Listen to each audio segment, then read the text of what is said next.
Order! Order! You are an incorrigible delinquent at times. Behave yourself, man!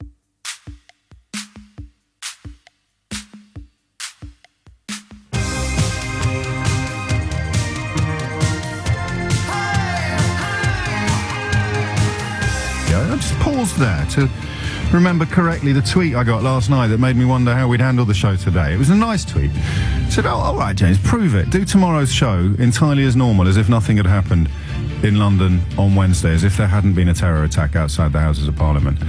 And I sort of found myself stuck on that one, because I can't yet. And yet, I wonder if that makes me part of a process of terrorisation that I thought was best illustrated on yesterday's programme by that lovely lady in Ealing who was absolutely terrified of our travel news. I don't know if you heard that.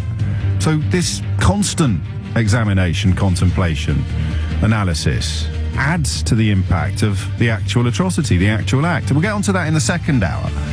In the first hour, I think I've got a really important question, but quite often when I think that, it takes a couple of calls for me to realise that I don't. Because you're cleverer than me. But the thing is extremism, right? We can all agree on that, can we? We know what an extremist is. A 52-year-old extremist born in Kent. So a 52-year-old British extremist born in Kent. I know a few of them. And it's that keyword extremist that needs to be examined. Because to have an extremity, you have to have... if you see extreme right or extreme left, you have to have that journey from the middle. So extreme Islam we're talking about here, or in the case of the Ku Klux Klan, we'll be talking about extremist Christianity, fundamentalist, call it what you will. But that's a path with lots of milestones on it. So religious extremism is a place at which you end up having been through a lot of places that aren't extreme. What is he talking about? I'll tell you exactly what I'm talking about. Put your hand up now if you think you would have to be a special kind of stupid, a special kind of sick to believe that killing innocent people will win you a place in heaven. Right? Put your hand up now. Right, we all believe that, yeah? Right, there you go. It might be the radio, but my hand is in the air. You would have to be a really special kind of stupid to believe that killing people will win you a place in heaven. We've believed it, sort of Western Christians. That's what the whole Crusades were about. And you can probably find some examples of it in rather more recent history. Do you know what I read the other day? This is astonishing. Balliol College in Oxford still has gates, some wooden gates. They're 700 years old.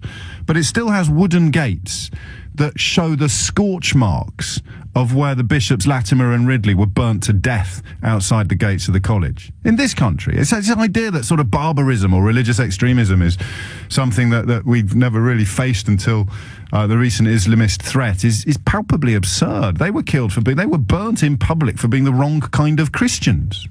So this notion of there's some ethnic or genetic relationship between violent extremism is daft. But of course there are, as we discovered yesterday, lots and lots of people who want to be frightened, and they want to be full of hate, and they're getting very, very well fed at the moment. But if I said now, put your hand up if you think it's stupid to believe that you're going to go to heaven if you look after the poor and heal the sick. Now, some of you will have put your hand up. I haven't put my hand up, and yet I kind of know I should. I go to church, I pray to God, I struggle with cognitive dissonance, and I mean, if push really came to shove, I'd probably describe it as more of a meditative experience for me than an act of faith. But I also take from the Bible the belief that you should look after those who are less, or at least do your best to look after those that are less fortunate than yourself. Look at the Ten Commandments. They're a pretty solid rule for living, aren't they? Thou shalt not commit adultery, thou shalt not kill, thou shalt not... I mean, I could go on. Am I stupid yet for believing this?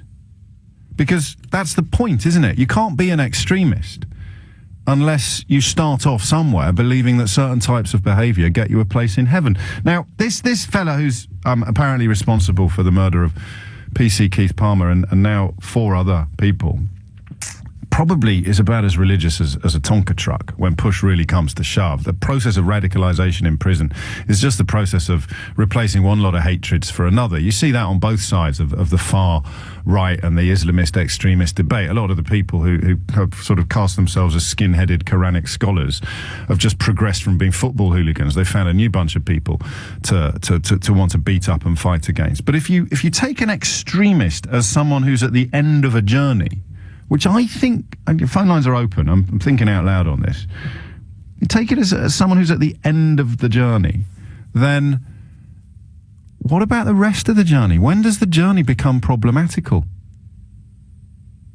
That's my question for you this morning. I know it's a big one, but it seems to me to be a really important one. More important than the front of the Daily Mail that is getting very upset about Google on the grounds that in the good old days, if you wanted to find out that you can kill people by driving a car into a crowd of them, you'd have had to look it up in a book. This seems to me to be a really important question, because we talk about extremists, and yet what's the point at which we should be clamping down? You teach someone, and whenever we tried to have this conversation in the past about why do they do it, it boils down to, if you believe that it is religious-based, as plenty of people do, and I think it's going to be a fairly hard argument to say it's got nothing to do with religion, it's got nothing to do with, in this case, Islam. I kind of find myself struggling to come up with any other answer. Why do they do it? Because they think God wants them to. Why do they do it? Because they think they'll go to heaven. Why do they do it? Because they think they'll get virgins in heaven. Now, that means, almost by definition, if you're a bit dopey, if you're easily led, if you're already leaning towards criminality and hatred, then radicalization in prison becomes a much more likely prospect for you. But this is the horribly uncomfortable bit of my thinking. It kind of means we've got to start being a little bit meaner to everybody with religious beliefs. If you want to tackle the extremism, if you want to tackle the extremists, don't we have to start mocking the early stages of that journey? People who believe that chopping off a child's foreskin is going to make it easier for them to get into heaven. People who believe that eating fish on Fridays is somehow going to please their God. People who believe that not eating pork is going to have an impact upon an omniscient creator up in heaven. But as soon as I say these things and start veering into other religions, I feel a little bit more exposed and a little bit more vulnerable. Do you know, at my Catholic boarding school in 1980s Yorkshire, Life of Brian by Monty Python was still banned. And I've thought about that a lot since. And I know why. It's because if you, and remember, I have this caveat. It's very convenient. I almost wish I didn't have this caveat, because it's almost like a sort of suit of ideological armour if I just keep saying, well, I go to church every Sunday, so I'm allowed to slag off religious institutions. I'm conscious of the offence that it causes. But the reason why they banned Life of Brian at my Catholic monastic boarding school, for those of you that don't know, it sort of takes the mickey out of the Christian story. We're mistaking Brian, who's not the Messiah, he's a very naughty boy, mistaking him for Jesus. But the monks banned it at my school. Banned it. Literally. And it took me a while to work out why. The thing is, if you start laughing at any of it, a lot of it will fall apart. Won't it? It's why I thought Four Lions. Was it Four Lions? The Chris Morris film that took the mickey out of wannabe jihadists. It's why that was actually so powerful. I wish that had gone to a wider audience. It's kind of like a Life of Brian for Islamist fundamentalism, if you will. But if you go from a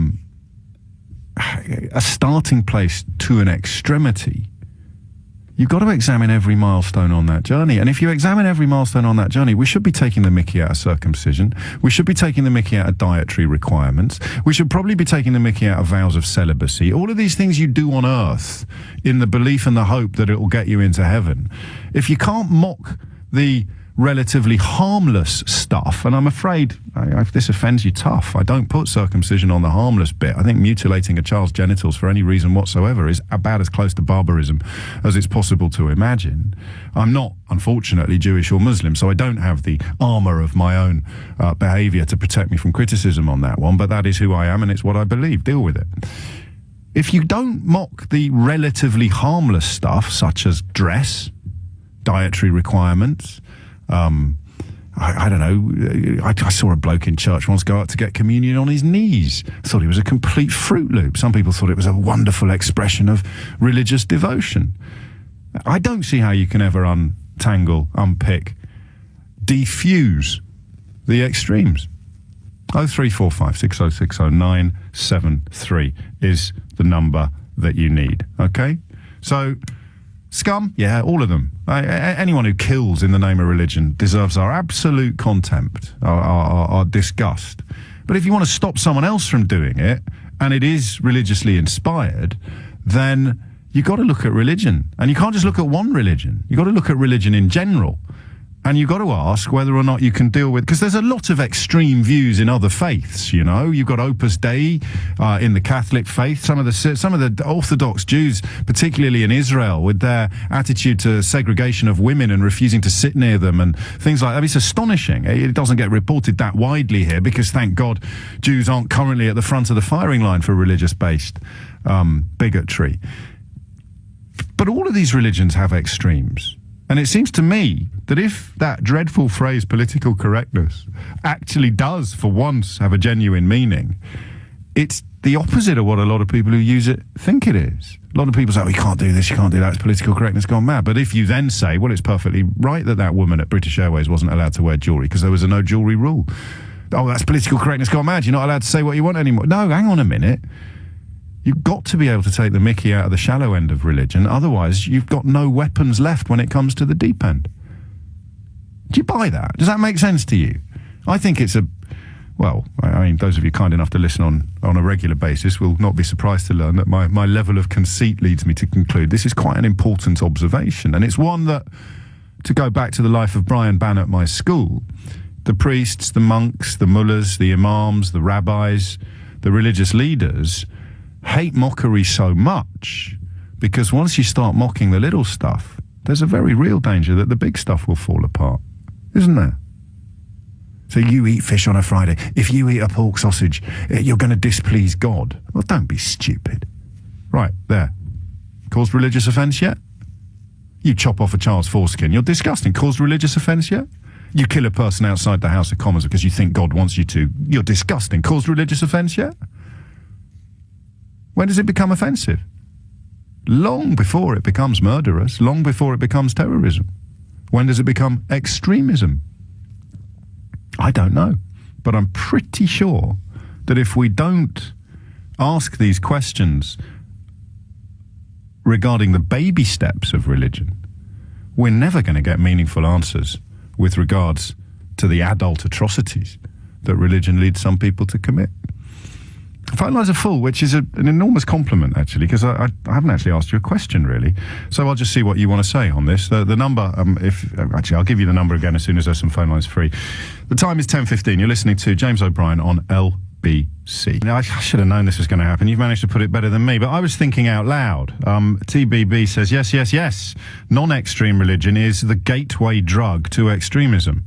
I have the cleverest listeners, at risk of sounding like Donald Trump. Klaus says, this is the reason why Aristotelian Commedia was banned and disappeared.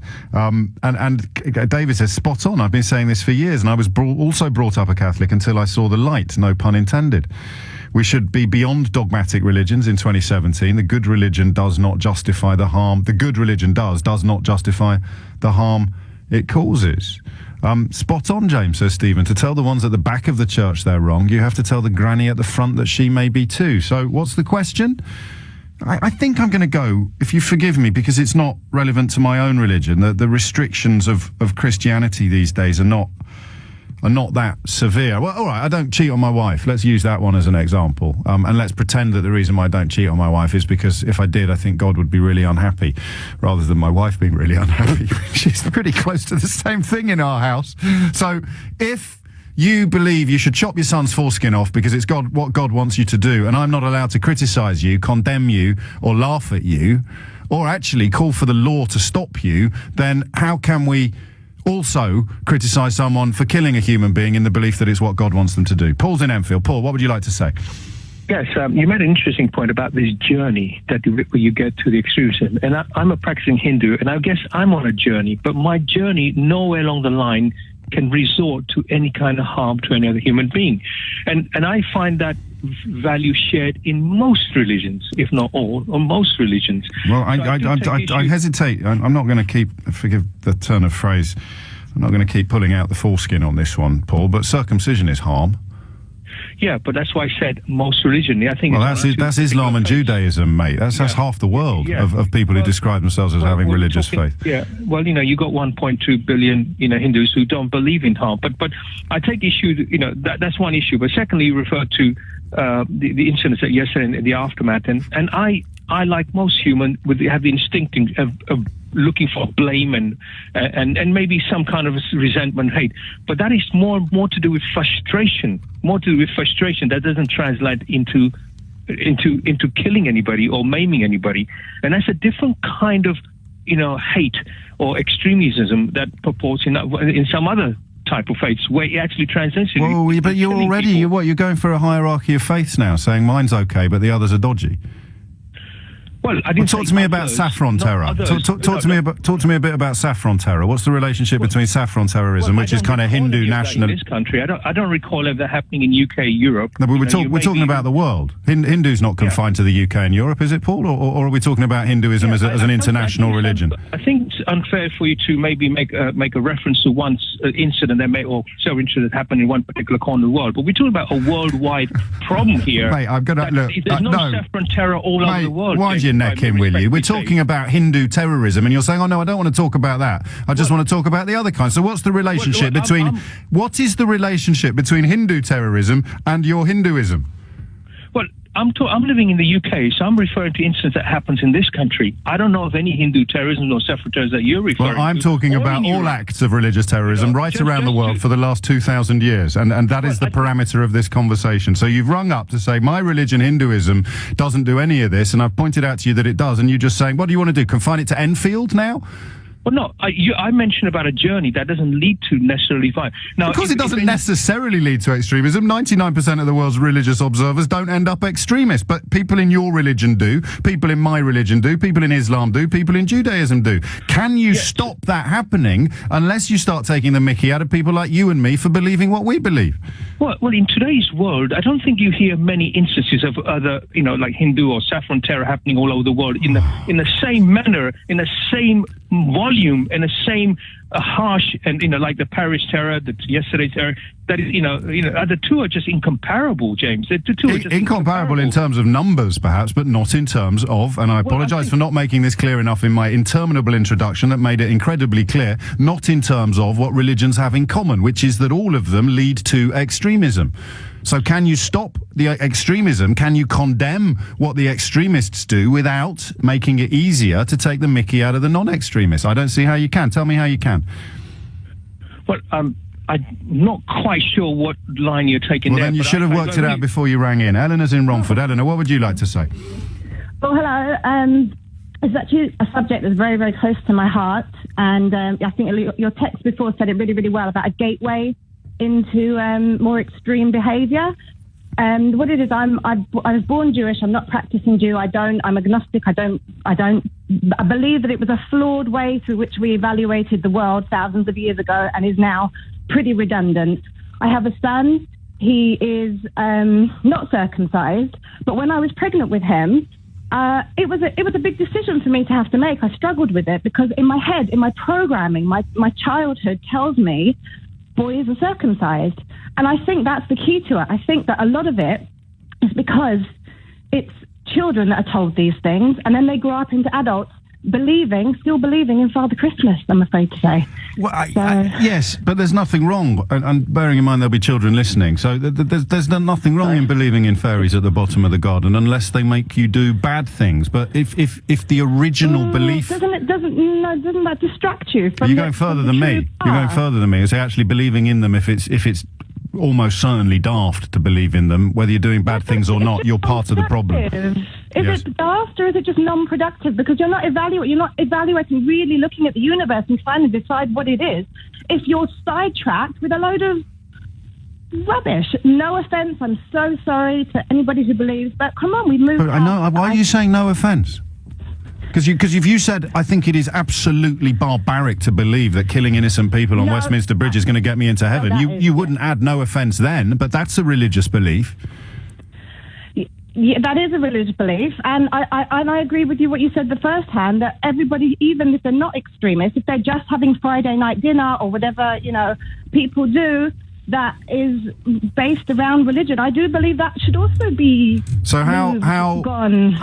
I mean, this is a crucial question, and I'm asking it because you sound, well, like me, capable of having it, but in other people's ears it might sound offensive. Where then does anti-Semitism become a problem, as in anti-religion, but in this case your religion? Where does it become a problem? Yeah, if you're saying that belief is ridiculous, that behaviour is ridiculous, then the line between that and that person is ridiculous, that person is contemptuous, becomes quite blurred, and that scares the life out of me. Yes, that is scary, and it's going to be up to them to give it up. But I don't believe that they will. And at them, I mean all religions, mild, extreme, whatever. It's going to be up to them to go, oops, okay, wrong. Let's try something new. Let's try a new theory and see what life is all about. I think there's also another problem is existential angst and fear of death. And that's why people cling to religion. And that's just non-productive. As scary as it is to let go of that, I think as a human but until race, we need to. Here's the thing then, here's the million-dollar question. Until we do let go of it, and for the record, I can't, and I don't particularly want to, even though I recognise the relevance and the acuity of every single thing you say.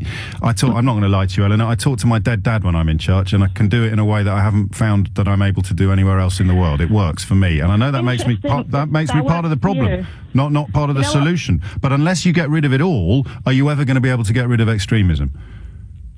No, I no, I don't think you will. And there is the $64 million question. Unless there's no religion, how can you ever get rid of religious extremism?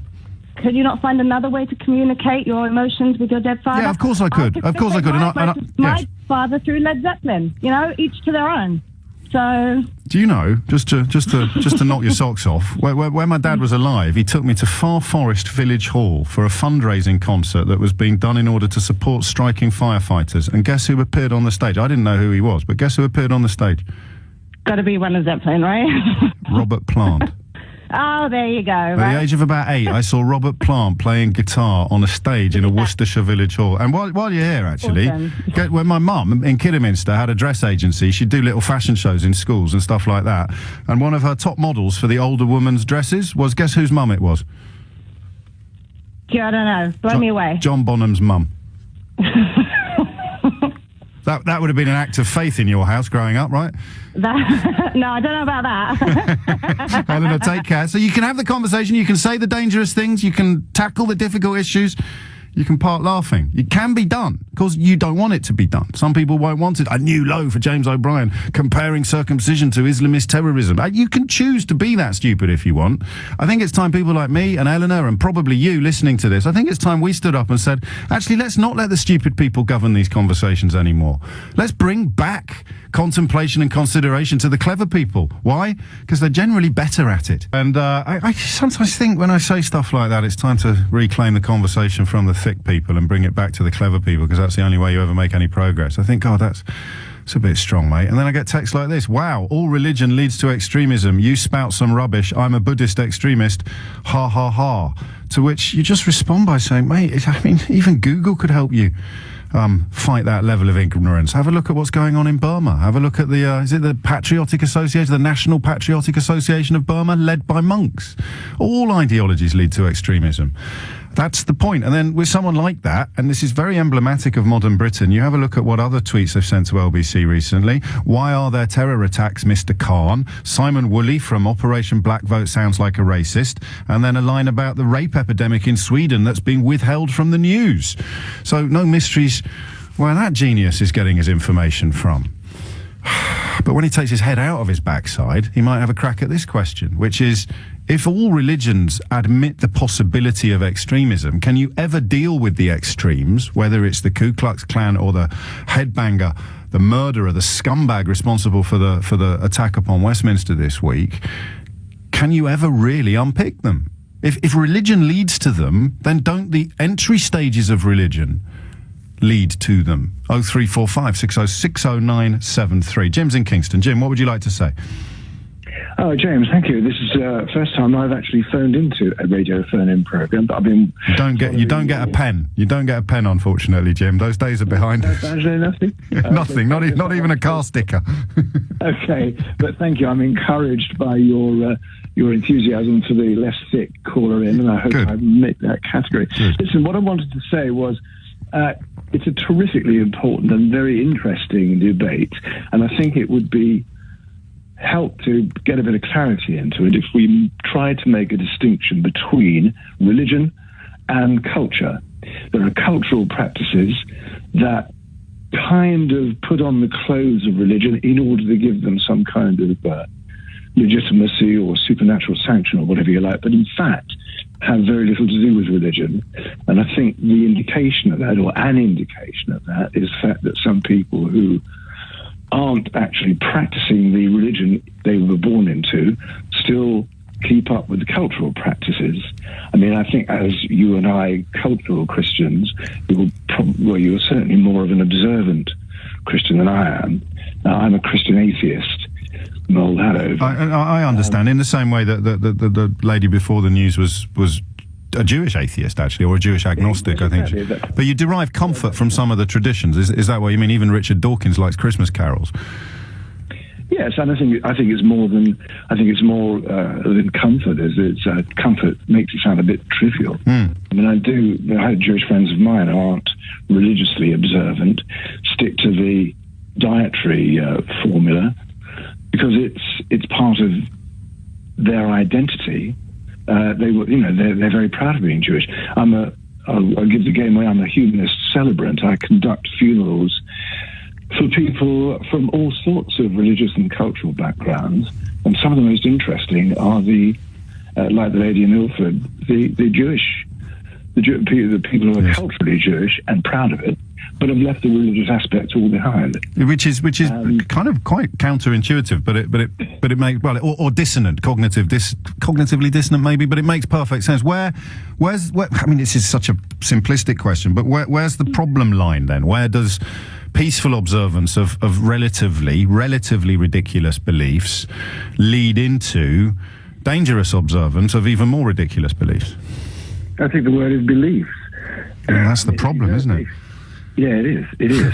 And I mean, as a non-religious people, I think they're in the privileged position of being able to look at the beliefs they may have once held and say, oh, I see why I believed that, but I don't believe it anymore. What I do cling on to is the practices that may or may not have emerged from that. I mean, what we call Christian behavior, Christian values, and so on and so forth, about, kindness and compassion and treating everyone the same and all that sort of thing. Okay. And all the good things that are done by people who are doing it for religious reasons. I mean, all the acts of philanthropy and charity that have been undertaken by people in the belief that there would be a reward in heaven. I mean, that's in danger as well. That's doing the right thing for the wrong reason, isn't it? As Kant would say. Yeah, he probably would. Yeah, doing the right thing. So briefly, can you tackle religious extremism? Can you undermine it? Can you unpick it without also undermining and unpicking religious non-extremism? No, I don't think you can. I think you should try to. Right. I don't think you should try to. Let's unpick it all. I mean, if you're going to let the light in, let it in on everything. Blimey, that's a lovely line there to Jim. That was quite the debut. Are you all right? Did you enjoy that? Yes, very much. I look forward to the next one. Great stuff. 10:40 is the time. 0345 6060 973. If you want to make somebody realise how ridiculous it is to believe that killing someone will get them into heaven, don't you also have to recognise that it's ridiculous to believe that eating a sausage would upset God? Zane's in Southwark. Zane, what would you like to say? Hi, good morning, James. I just wish to address a specific point. You said that we should be able to mock or see certain ideas or certain beliefs that people hold to be extreme. What I wish to say is that first we have to make a distinction between terrorism and actual religion. And after that, you have to realize if we started picking at every single legislation that people believed in, before you know it... Well, hang on. Not legislation is laws. I mean, laws. Secular laws. You're perfectly entitled to say I don't like a law. Good God, we've just voted to jump off the Brexit cliff because people thought that there were laws they didn't like, even though they couldn't name any of them. I don't actually disagree with the whole point, but if we make a distinction between real extremism and all the other laws, then Religious laws, you mean? All right, well, answer this question, Zane. Yeah. This to me, hang on. This seems to me to be the nucleus of the whole point, which is, how are you going to persuade someone that killing innocent people will please God is a stupid belief if you can't also argue that believing that eating a sausage will displease God is a stupid belief as well? Okay, then I'll explain to you two things. First of all, if we started mocking people for their thing, we'll be serving the ISIS ideology. For why? Because people would turn around and say, look, they're mocking you Muslims for what you do. They're mocking everything that you do. And before you know it, that thing will start becoming attractive. But if people lived in this real world... That's an interesting point. Look, there's a distinction between, as Muslims, I speak as a Muslim, we have a criterion.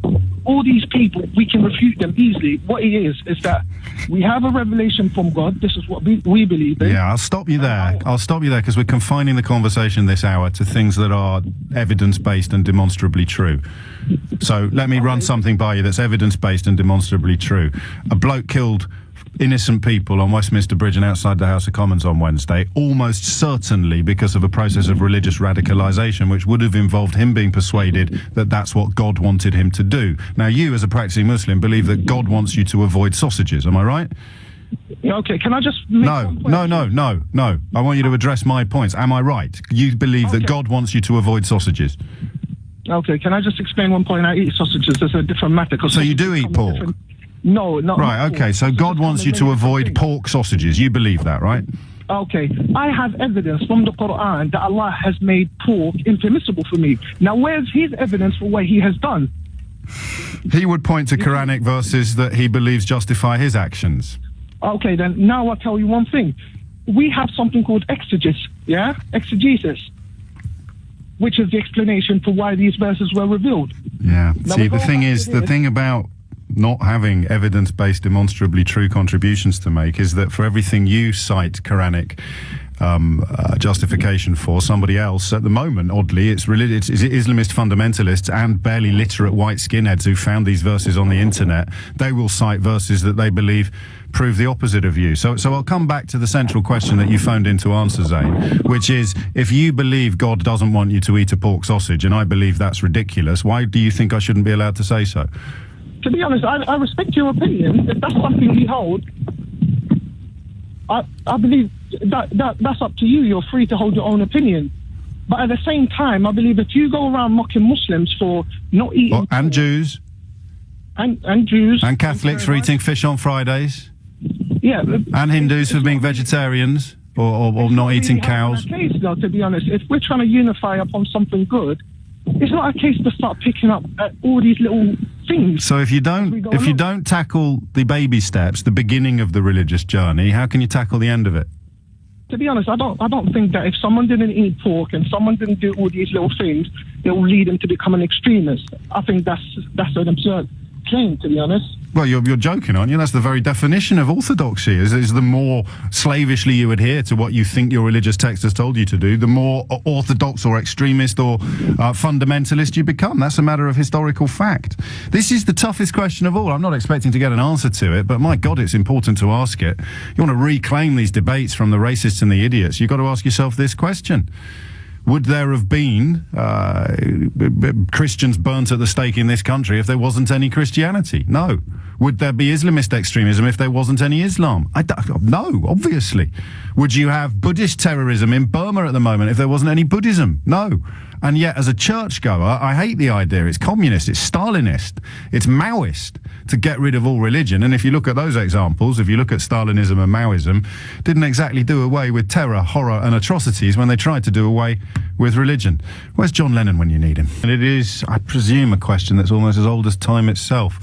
Is if you have religious extremism, which is, inarguably a much, much, much bigger problem for Islam at this point in our shared history than it is for any other religion, but pick other points in our shared history, and we've almost all had our moment in the spotlight. But if you want to unpick extremists, if you want to deal with the absolute muppets who believe that killing innocent people, including innocent people of the same faith as them, is somehow going to get them a golden ticket, a free pass to heaven, then don't you also have to undermine the faith, undermine the beliefs? Not outlaw or ban, that would be stupid.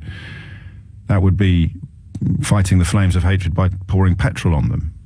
There's a lot of that around at the moment as well, isn't there? But don't you also have to have a degree less respect and reverence for the belief that anything from eating pork will displease God to helping the poor will please him or her? In other words, if a religious belief can make someone do something vile and violent, don't you have to look at the religious belief before you look at the violence? And if you look at the religious belief, you've got to look at the ones that can make people believe that God doesn't want them to eat sausages, God wants them to chop off their baby son's foreskin, God wants them to eat fish on Fridays, God wants them to give money to the poor, God wants them to do all of these things that have varying degrees of moral worth, but are all done in the belief that you'll get a reward. That's what Marx meant as well, partly, when he talked about religion being the opiate of the people. It meant you could treat them like scum in this life because you've conned them into believing that they're all going to get a great big reward in the next life. Gary's in Glasgow. Gary, what would you like to say? Yeah, good morning, James. Hello, yes, I just want to sort of say that I don't think we will ever undermine extremism unless we recognise and deal with the privileges that we give religion on a day-to-day basis. I mean, for example, you have 26 unelected Church of England, not Wales or Scotland or Northern Ireland, Church of England bishops in the House of Lords. You have the state broadcaster spending something like, has its own religion department, and about 10 million a year on religious programming, interrupting its flagship morning news program on the radio for a section called Thoughts of the Day, which excludes anyone who is not religious. You are not allowed to have a thought if you're not religious. Are you sure? You're bigging up the opposition here, but I thought are you sure? Don't they get the occasional humanist on? They have, I think it was a sort of complimentary thing at Christmas, they put a humanist on, but it is actually not allowed. And the National Secular Society, and indeed Secular Scotland, we've tried to confront the BBC about this and brick wall. Are you involved in that organisation? You're involved in that organisation? Yeah, involved in Secular Scotland. Yeah, well, I'm not going to argue with you then. You know more about this than I do. Yes, we get letters and it says that it's the board has decided that. Right, here's the thing, Gary. For religion. No, I know that you're... Wow, here you go, here's a little moment. I know that you're right, but I'm about to start fighting with you because I feel that you're attacking my culture, identity, background. And there I am. I'm turning into everything I hate. Yeah. I know, and it's a difficult one. But tell me this, James. I will. You go to church every Sunday, and not every Sunday. I don't want Father John taking notes. I go as often as I can. All right. Well, do you ever stop to think? And this is where the cognitive dissonance kicks in. Do you ever stop to think, if I was a member of Amnesty and it did this, I wouldn't be paying my membership fees to that. But do you ever stop to think that this is the organisation that stole newborn babies in their thousands from unsuitable mothers? Yes, of course I do. That kept women as slaves in Northern Ireland, that castrated boys in institutions in the Netherlands who were suspected of being gay, that actually had 12 agencies in the Vatican after the war to help Nazi war criminals escape to South America. Yes.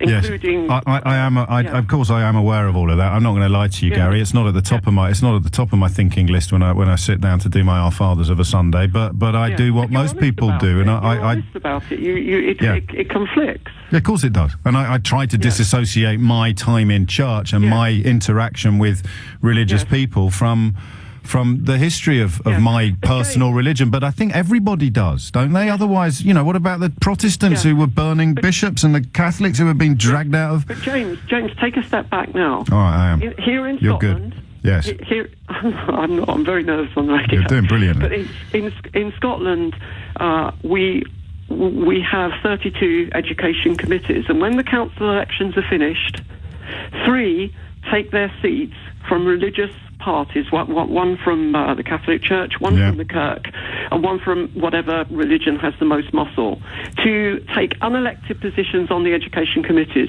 It's no surprise that we don't have any atheist or secular schools in Scotland, only faith schools. They claim that the non-denominational schools are non-denominational. They're not in any way at all. There is religious observance, which is forced praying, and parents are very reluctant to withdraw their child because they don't want their child to not be participating.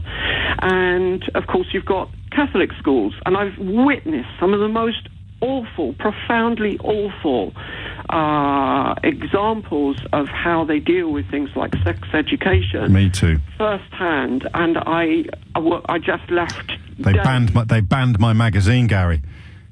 Did they? They banned it. Those basket monks. They banned it. I nearly took a kiting financially on that as well, but luckily someone galloped to the rescue. But I'm making light of it. You clearly take these matters that we're discussing today very seriously, and you highlight a quite brilliant point, which is that we afford such privilege. That's a better word than respect or indeed reverence. We afford such privilege to religious beliefs.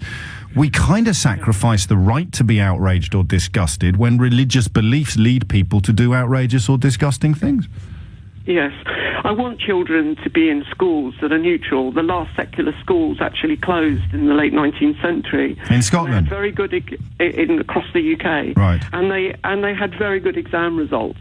Because obviously they didn't push children into I sent my kids to a Catholic primary school because, and I'll be honest with you, Gary, because you've been very honest with me. Can I be dishonest, or is everyone going to laugh at me? All right, I'll tell you. I think if I hadn't been raised in the faith I was raised in, I'd have got into a lot more trouble than I did get into. I think that little voice in the back of your head, whether it's the fear that you're going to be struck by lightning on the night that you lost your virginity in Manchester, or whether it's the fear that there is some sort of divine retribution if you steal or lie or cheat. If I hadn't been raised in that way, I think I'd have been a bit of a slut, and I think I probably would have been a lot naughtier than I have been in my life, and that's why I wanted my children to go to a Catholic school. But James, there are people who are hurt by that kind of thinking. Think of LGBT people. Why? Well, one marvellous book I read just recently, Damien Barr's book, Yes. Maggie and Me, fantastic book, describes a young boy who's growing up, going to Catholic school. Yeah, but it's wonderful because it captures the cognitive dissonance. He Yes. actually, he sort of embraces the whole Catholic religious culture, but at the same time describes so well how it hurts him. That's actually why they banned my magazine. Because I was writing about homosexuality and asking why the monks kept teaching it was awful, because there were 650 kids in my school and none of them were openly gay, which by the simple law of statistics is bonkers. But you make a brilliant point, and I guess I've done that thing I often criticise other people for doing, which is seeing the world exclusively from my own perspective and thinking, well, it's been good for me, it's helped me out. What if I'd been gay? When I've been gay at a school where you were effectively taught, and I presume things have mellowed now, but the doctrine's still there, as Gary highlights, effectively taught you were going to burn in hell for the sin of fancying another fella. Plenty of people still believe that, and it's very often linked to, if it's not religion, then it's suppressed homosexuality that causes violent homophobia. And very, very often in my experience, it's both. Good God, we've done an hour already. Well, crack on with this. You have fulfilled my wildest dreams with the quality of your contributions thus far. Trying to reclaim debate from the stupid people. It's a bit late for the political landscape at the moment, but in the context of religious extremism, well, I guess it's getting more important by the day.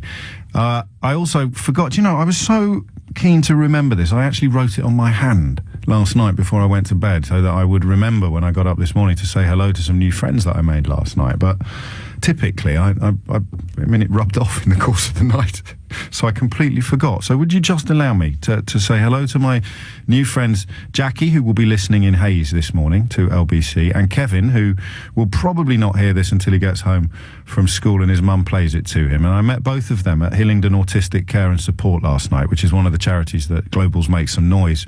You'll remember the fundraising we did for the house charity last year has been able to support. I'm not going to give you any more details about the nature of that support just yet. I will soon, but I met some amazing people down there. But Jackie and Kevin were apparently the most committed LBC listeners, so I've singled them out for a special hello. Kevin asked where Sheila Fogarty was. I think he thought that we go around, because we do the handover at 1 o'clock together. I think he thought we go everywhere together.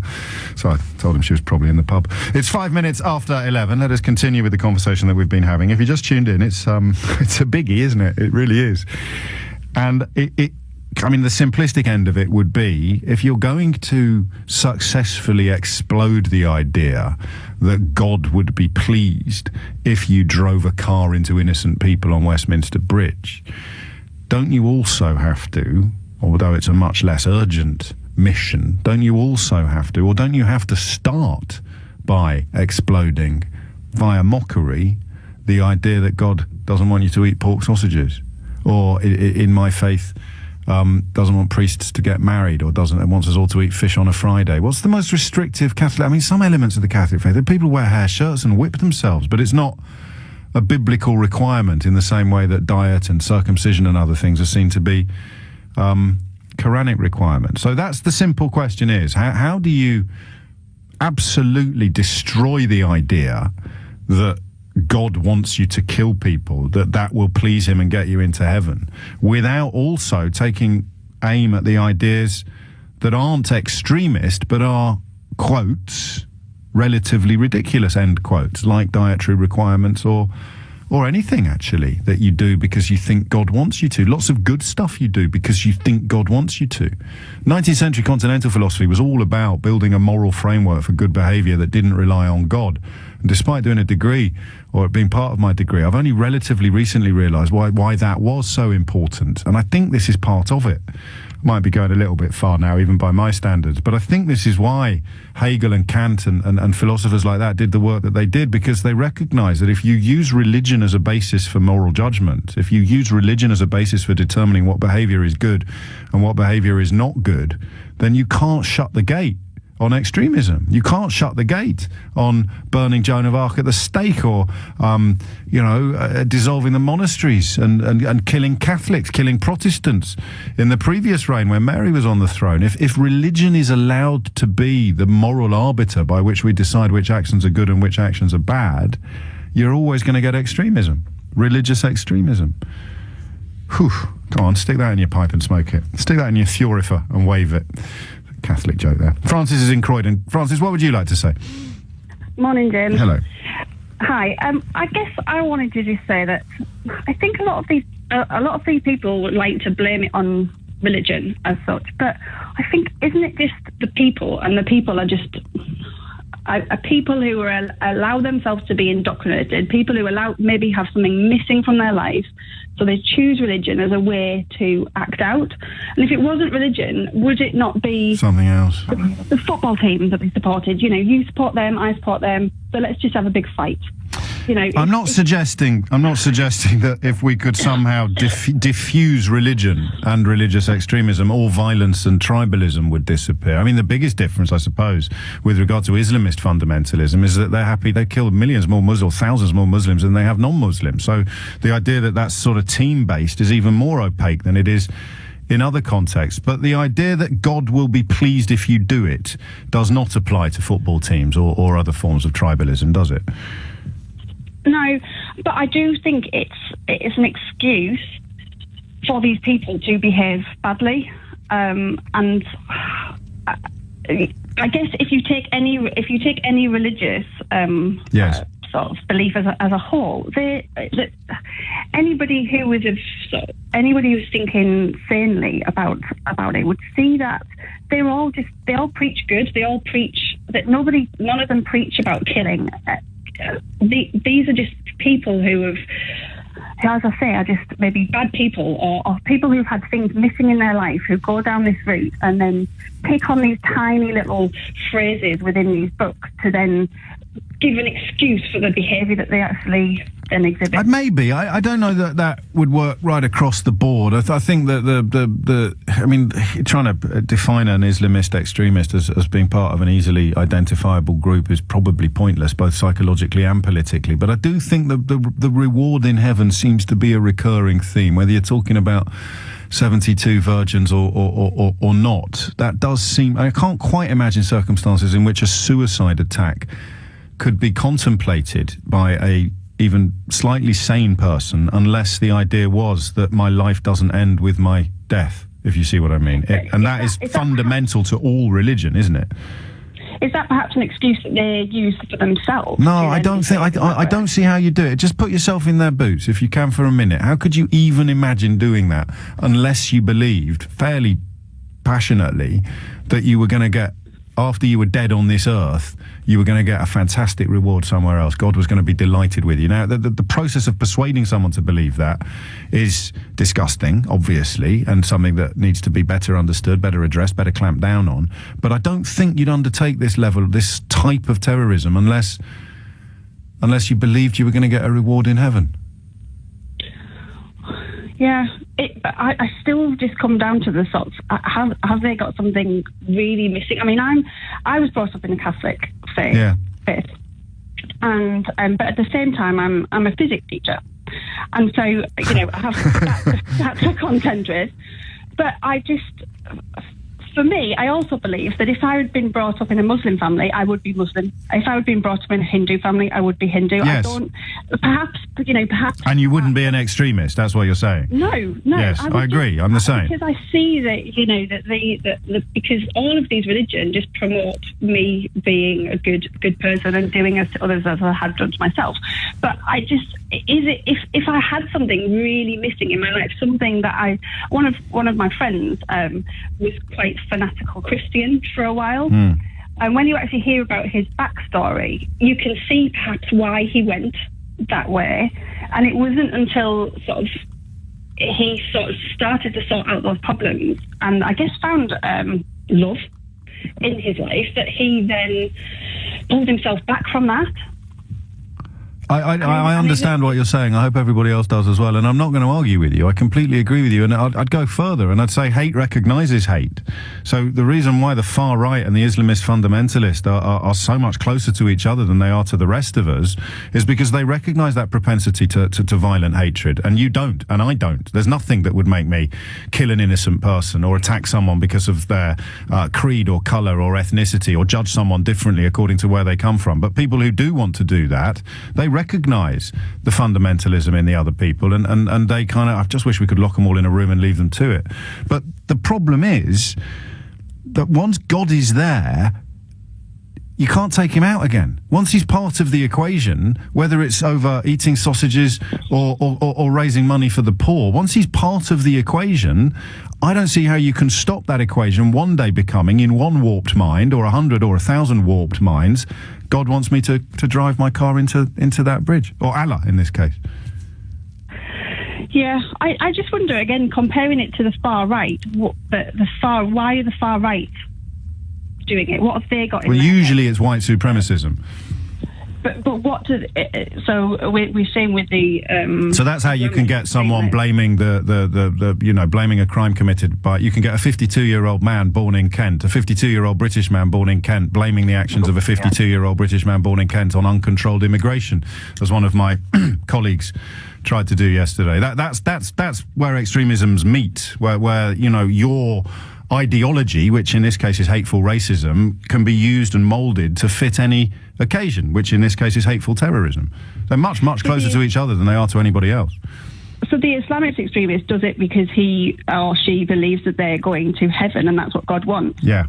And the white supremacist does it because they believe if they can create an Aryan nation, then they'll get their reward on this earth and everybody else will be crushed under the jackboot of their master race.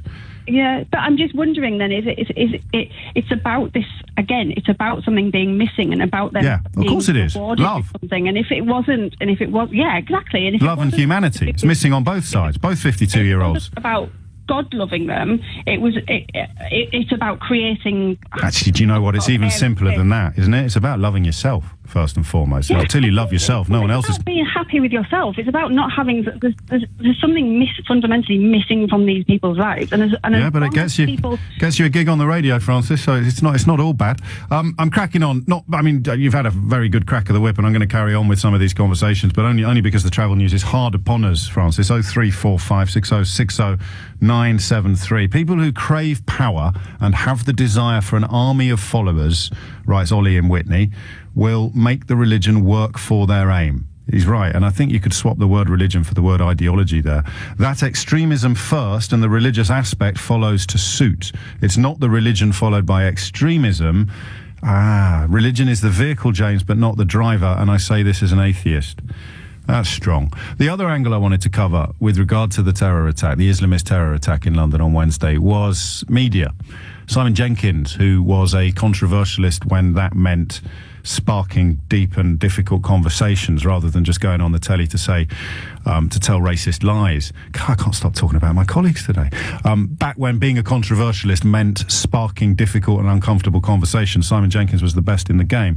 Sadly now, being a, quote, controversialist means you go on the telly to tell racist lies. But on Newsnight the other night, he said that the BBC and news media in general was somehow complicit or contributing to the terror that was spread by that man's actions on Westminster Bridge and outside the House of Commons. And it really, I mean, we touched on it yesterday, but it felt a little bit too soon to consider further. I think it's probably time to do so today. So we're going to play that into the conversation slightly as well moving forward.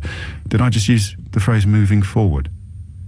Oh, kill me now. Cracking on with the religious angle and also going to take a look at the media angle. So I want you to hear what Simon Jenkins said on the telly box the other night, because it's really thought-provoking. I'm on a one-man mission now to drag the British media back to being thought-provoking rather than hate-mongering. It's a lonely job. It really is, honestly. But you know, someone's got to do it. So this is properly thought-provoking. Well, one of the strange things about these days is the normality of them. So much busy city life just carries on. It's not that people are not moved or affected or wanting to talk about it. They just might as well be getting on with things. And that sentiment came through in the Prime Minister's words in Downing Street this evening. Tomorrow morning, Parliament will meet as normal. We will come together as normal. And Londoners and others from around the world who have come here to visit this great city will get up and go about their days as normal. They will board their trains. They will leave their hotels. They will walk these streets. They will live their lives. And we will all move forward together, never giving in to terror. The Prime Minister in Downing Street just before 9 o'clock. Well, joining me now, the former editor of the Evening Standard and The Times, Simon Jenkins, and the director of the think tank Centre for London, Ben Rogers. A very good evening to you both. Ben, do you see these as an attack on cities? Because there is obviously, the city is such a tempting target. The big cities, the Parises, the Berlins, the... Indeed, and all these terrorist attacks recently, they've always aimed at crowds.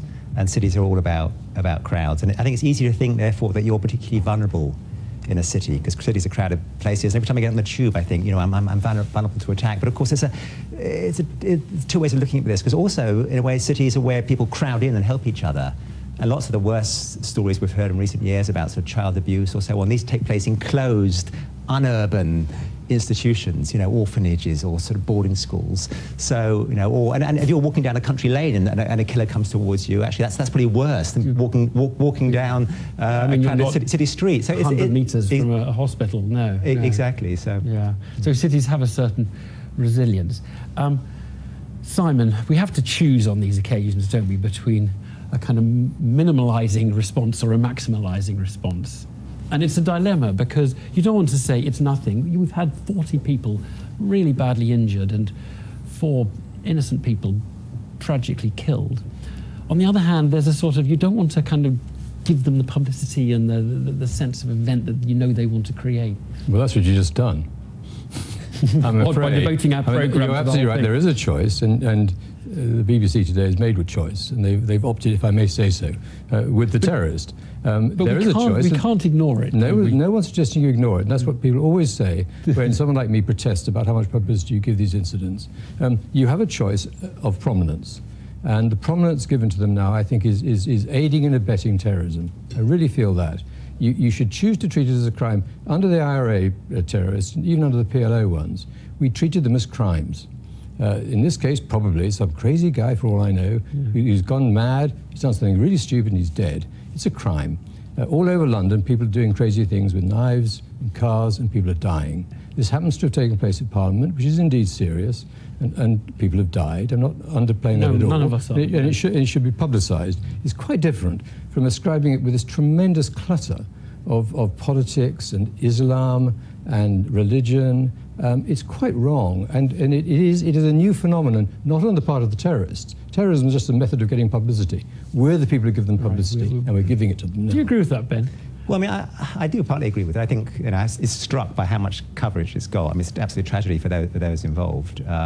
But, you know, particularly we in London, we have actually a really good story to tell about how, although we have seen an extraordinarily high levels of migration in recent years, you know, we've managed it very well. I mean, there are other migrant cities in the world. New York springs to mind. But what London's done, which is pretty unique amongst big cities, is it's reinvented itself as a migrant city, and it's done that with very little sort of real sort of, you know, pain. I think Simon would have put this on the front of his papers and pages 1, 2, 3, 4, 6, 7, 9, well, 10, 12. I mean, well, I would have tried not to. I mean, you put it on the front page, yes. Yeah, of course. Let's be reasonable. Yeah. I mean, I remember Nice. I mean, the BBC led on Nice for a week. What did ISIS want the BBC to do? Lead on it for a week? Yeah, no, well, it's a real dilemma. But of course, the thing that will stop it getting as much attention, is that it's just happening more often. And tragically, we don't want it to do that, do we? The IRA was an interesting parallel because it was very much directed at London because of the crowds, as Ben said. And quite deliberately, as I recall, it was downplayed. It wasn't ignored, it was downplayed. It was treated as a crime. And the political significance of it was in a sense, it was partly because it was Ireland and we sort of knew we understood it, whereas Islam we don't really understand and we're sort of frightened of it. But this relentlessness of threat, menace, all these publicity from the BBC now. There's a drama documentary a couple of weeks ago called Attack, pure publicity for A, terrorists, and B, the Metropolitan Police. It's not the way to handle it. Ben, always on these occasions, people come out. We've heard the Prime Minister tonight. We won't let this change us. We're not going to give in to terrorism. It's almost a cliche. I don't know how we would let it change us, to be honest. What would we actually do if we wanted to let this change? I mean, we're not going to... No, but I mean, it's something like a car. I mean, it is very, very hard to do anything about that. But what's extraordinary about it is the way these things, there's sort of trends in these things, aren't there? I mean, you know, people get an idea, people do it once, and other people follow, and it's very hard for the security services to guess what's going to happen next. But I mean, I think what Sadiq and others are doing, which is quite right, is trying to talk London up. I mean, we've got to talk London up because actually, as I've said, the story really is a good one. This will have cost London millions in tourism, millions. And the more publicity you give it, the more millions it will have cost. Simon, Ben, thank you both very much indeed. So I think the story's moved on since then, and the any lingering doubts over the role of religious fundamentalism, Islamism in the process. As you know, there are still some lingering doubts. I think I go further than I used to do, and if I'm falling into that description of undue prominence, then, you know, crikey, what hope is there for the sort of more tabloid end of the market? So that choice of prominence. So by way of balance or illustration, there was a murder in New York 2 days ago committed by a white supremacist who told police that the black man he stabbed was a rehearsal for going on a racist killing spree.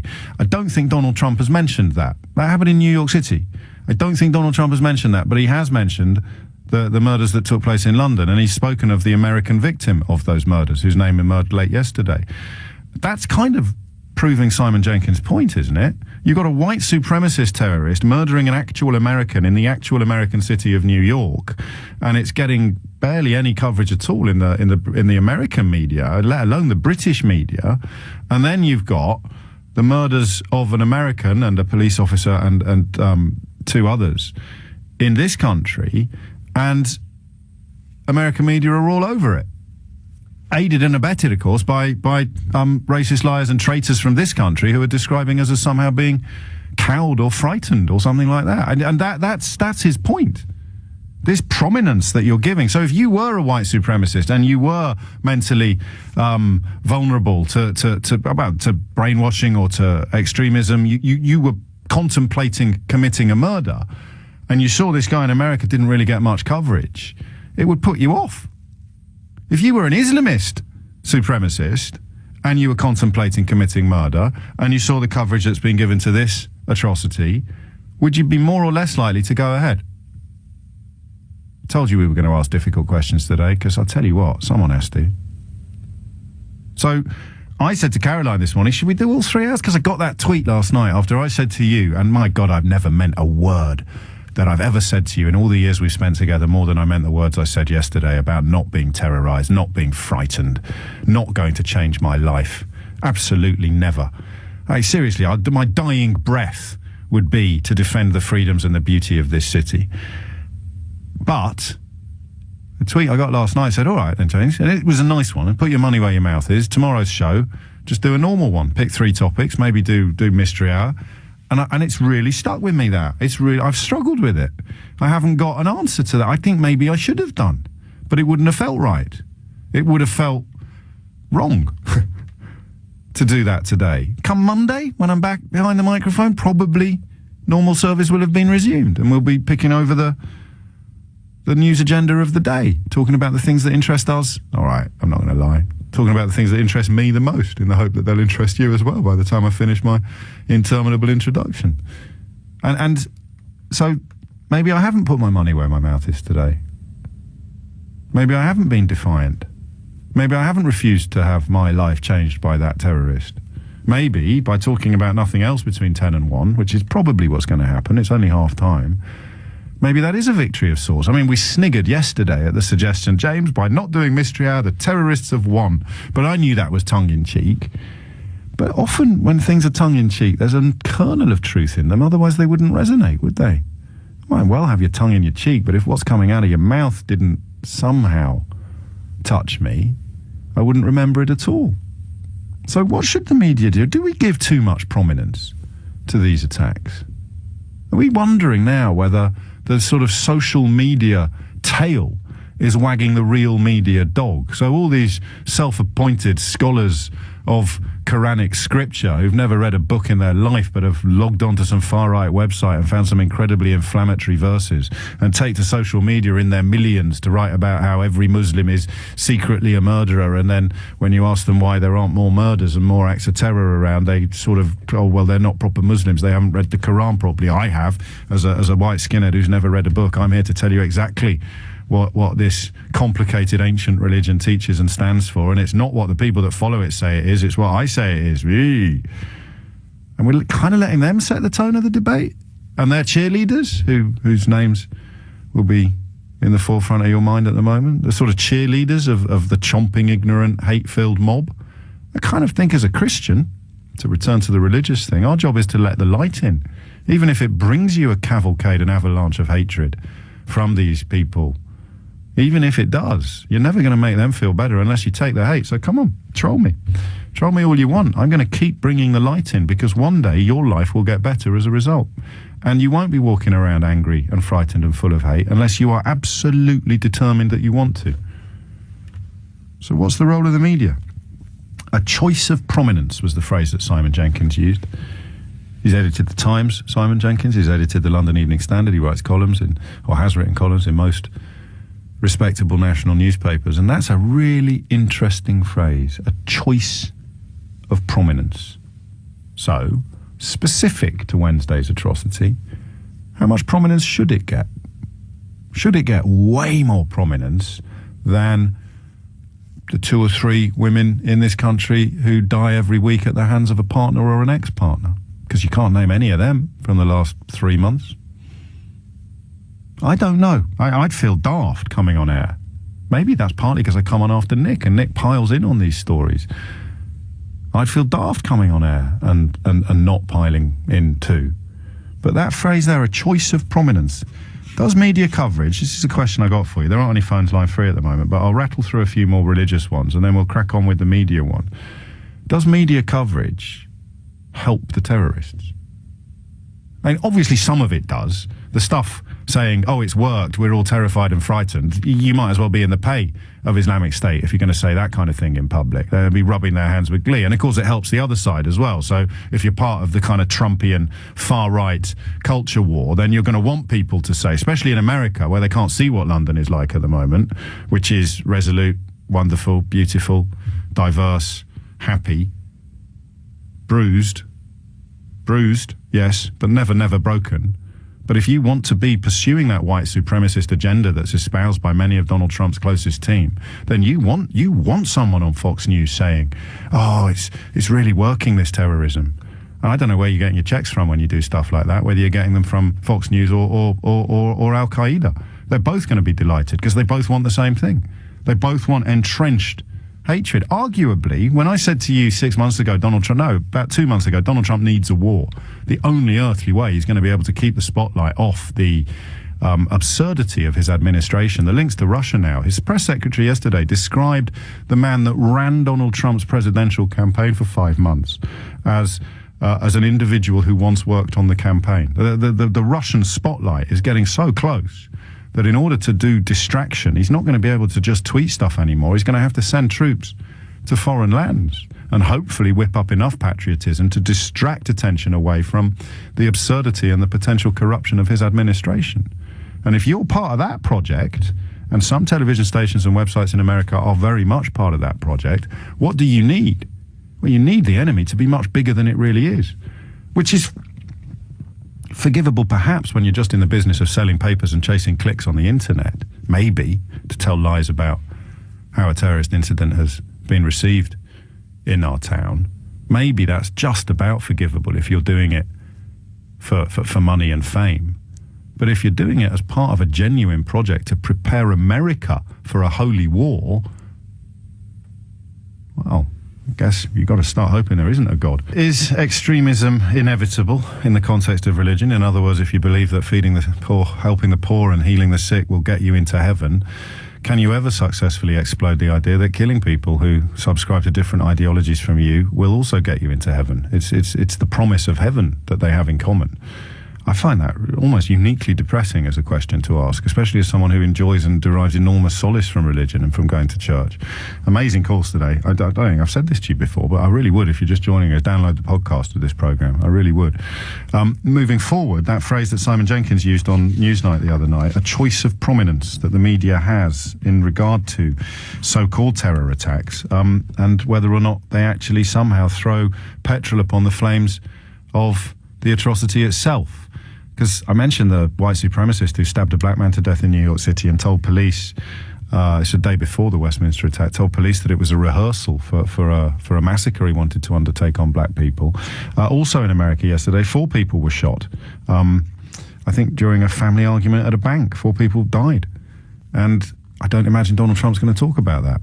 Why does America lose its... I nearly used an inappropriate word there. Why does America lose it so violently when there is a terror attack in Europe that leaves, in this case, 4 innocent people dead, when there are thousands and thousands of murders committed with guns in America every single year? I don't know, except, of course, that somewhere in that process, someone has decided to aid and abet the terrorists. Maybe. Back to religion, and then media as well. Phone line's one phone line free, but after I've spoken to Jamie in South Woodford, there'll be at least one more. Jamie, what would you like to say? Hi, James. Heck of a question. I don't know if I've... We should go back to doing sandwich fillings, shouldn't we? What's your favourite sandwich filling? But I'm not going to. Go on. No, it's fine. That's a long answer as well. Well, I don't know if I have an answer to this one, but I've sort of been asking myself, how do we, I guess... remove the risk of extremism from religious belief, but obviously keep the good things that most religious people have. But, if you look at most people who are, and this is just my view, quite devout, I suppose you could say, and religious, I think their behaviour and conduct is somewhat controlled by living in a civilised society and surrounded by lots of different types of people. Whereas thinking about people I've known that I would regard as having maybe not extreme views, but quite fundamentalist, I think they tend to only surround themselves with like-minded people who never challenge them. So I think the risk can be somewhat mitigated against if you avoid isolation. People who perhaps have religious beliefs and don't only mix or socialise or live with people who have the same beliefs, because there's no one ever decides. Is it chicken and egg? Because, certainly in the case of Wednesday's killer, it would appear that he either got radicalised in prison or certainly later in life, born a 52-year-old man called Adrian, born in Kent. He's not exactly what you'd call ghettoised, but once the radicalisation process begins, he then exclusively surrounds himself with people singing from their, pardon the pun, the same hymn sheet. Maybe it's both. But no, because he wasn't born in an environment where his beliefs wouldn't have been challenged, because A, he didn't have those beliefs, and B, there is no environment. Yeah. In Kent in the 1950s. Yeah. Well, when I say both, maybe it can be either. You know, there are cases where somebody's been brought up or only puts themselves in that position, but there could also be a trigger. That's true. You would find a common trend when there's not across the board. I wouldn't want to generalize that much, but when there's extreme actions, I think you'll find that often the people who conduct them, because those actions are out with what we regard. Well, John Simpson, the BBC's Middle East editor, said he knows people like this. He's met people like this. They are weak-minded, bigoted dupes. So that there are probably some common trends you can identify. And if the right kind of weak-minded, bigoted dupe gets exposed to the right kind of propaganda and brainwashing, then the results will probably be similar. But I mean, what you're arguing then is that the best guard against extremism, fundamentalism, is multiculturalism and diversity.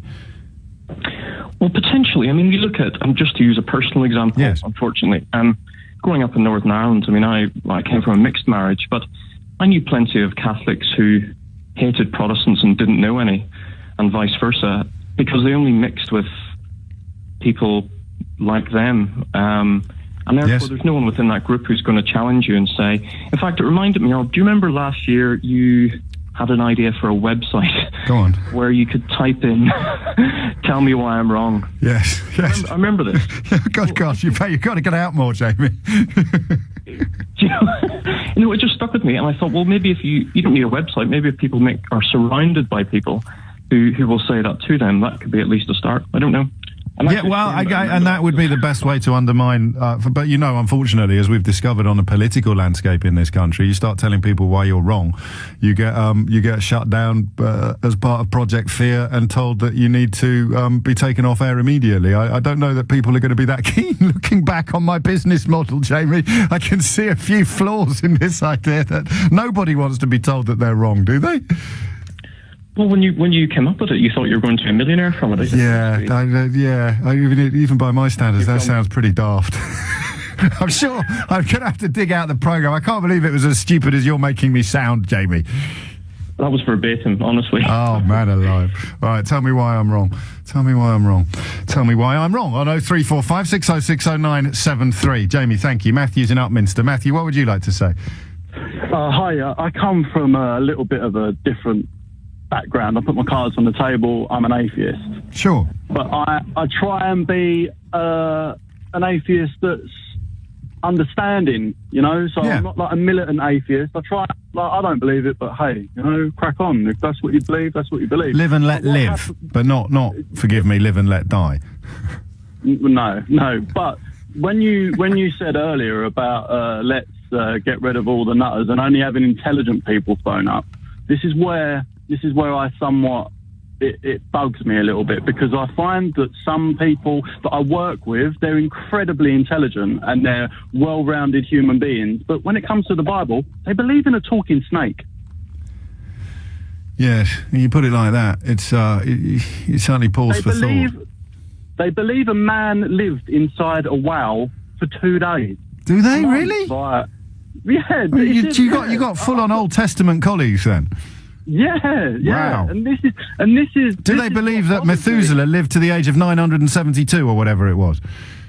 Well, some of them don't believe the Earth's as old as it is, and this is the issue. Lord. This is the main. Yeah, you got me, because they're not necessarily stupid. I was thinking more of the people motivated by hatred. They're who I was thinking of. The illiterate skinhead who wants to ring me up and tell me what the Quran really means. That doesn't help anybody. Yeah, but you can't separate the two. So you can't tell someone that they're mental for believing a small snippet of the Bible, but then say, oh, but that bit's, you don't have to believe that bit because that bit's crazy. No, but that's my point. That's what I've been saying all morning, Matthew. How can you all crazy? Yeah. And I say it at work, and I will debunk and tell you why your religion is so bonkers. That's my website. That's my website idea you're nicking there, pal. You step away from that website, all right? Tell me why I'm wrong. That's my idea.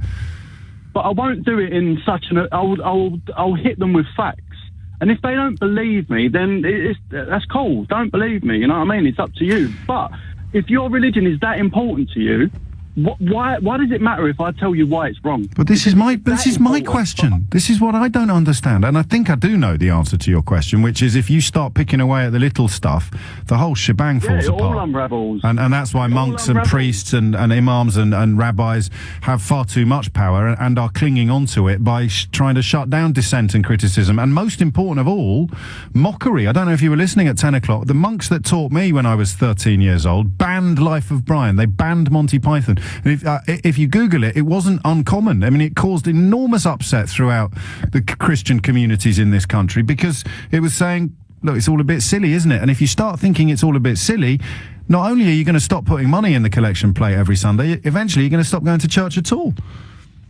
But do you know what? Life of Brian is classic. It's classic, and it hits religion on the head. It does. Throughout the whole of the film, he says he's not God. I know. He says, I'm not the Messiah, I am not God. But the religious people, because it's ever so slightly close to a story that they believe in, they won't accept that he's not God. Yeah. They get butter over it, even though in the book it's agreeing with them. He's saying, I'm not God. But they can't see that because it's ever so close to a story about Jesus. Well, do you know what? The story of Jesus is no different from the story of Horus, the Egyptian god that lived a couple of thousand years before. Did every single thing. Silence, blasphemer. But he did every single thing that Jesus did. He was a carpenter. Silence. Yeah, he was a carpenter. Silence, blasphemer. He was born on the 25th. I don't see Egyptians jumping up and down and going, "Oh my God, you can't nick my God." Well, didn't we have the usual suspects, the ones I am going to continue to describe as thick and full of hate? They're getting cross about Easter not appearing on Easter eggs anymore. It's the same sort of thing. Easter eggs aren't in the Bible. No, I know. That's I'm agreeing with you.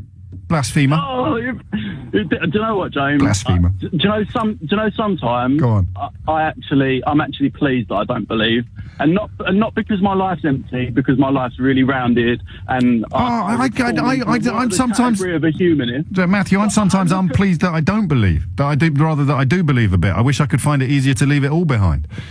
But I look at religious people and I just think, oh man, I feel sorry for you. Yeah. You just can't get it right. Because you're a prisoner, in a way, to these beliefs. And Matthew highlights, better than I've managed to do, how impossible it is to unpick the extremism if you're going to come down on a ton of bricks on people like him for taking the mickey out of people who believe in a talking snake. Wow! I love this job. It's 11:46. Just by way of light relief, you remember a minute ago, I forget which caller it was, who just said, blimey, this is a tough one. And I said, yeah, let's go back to the days when I used to ask you what your favourite sandwich filling was. I never actually did that. LBC did go through a strange period when we almost deliberately tried to talk about things that weren't in the news.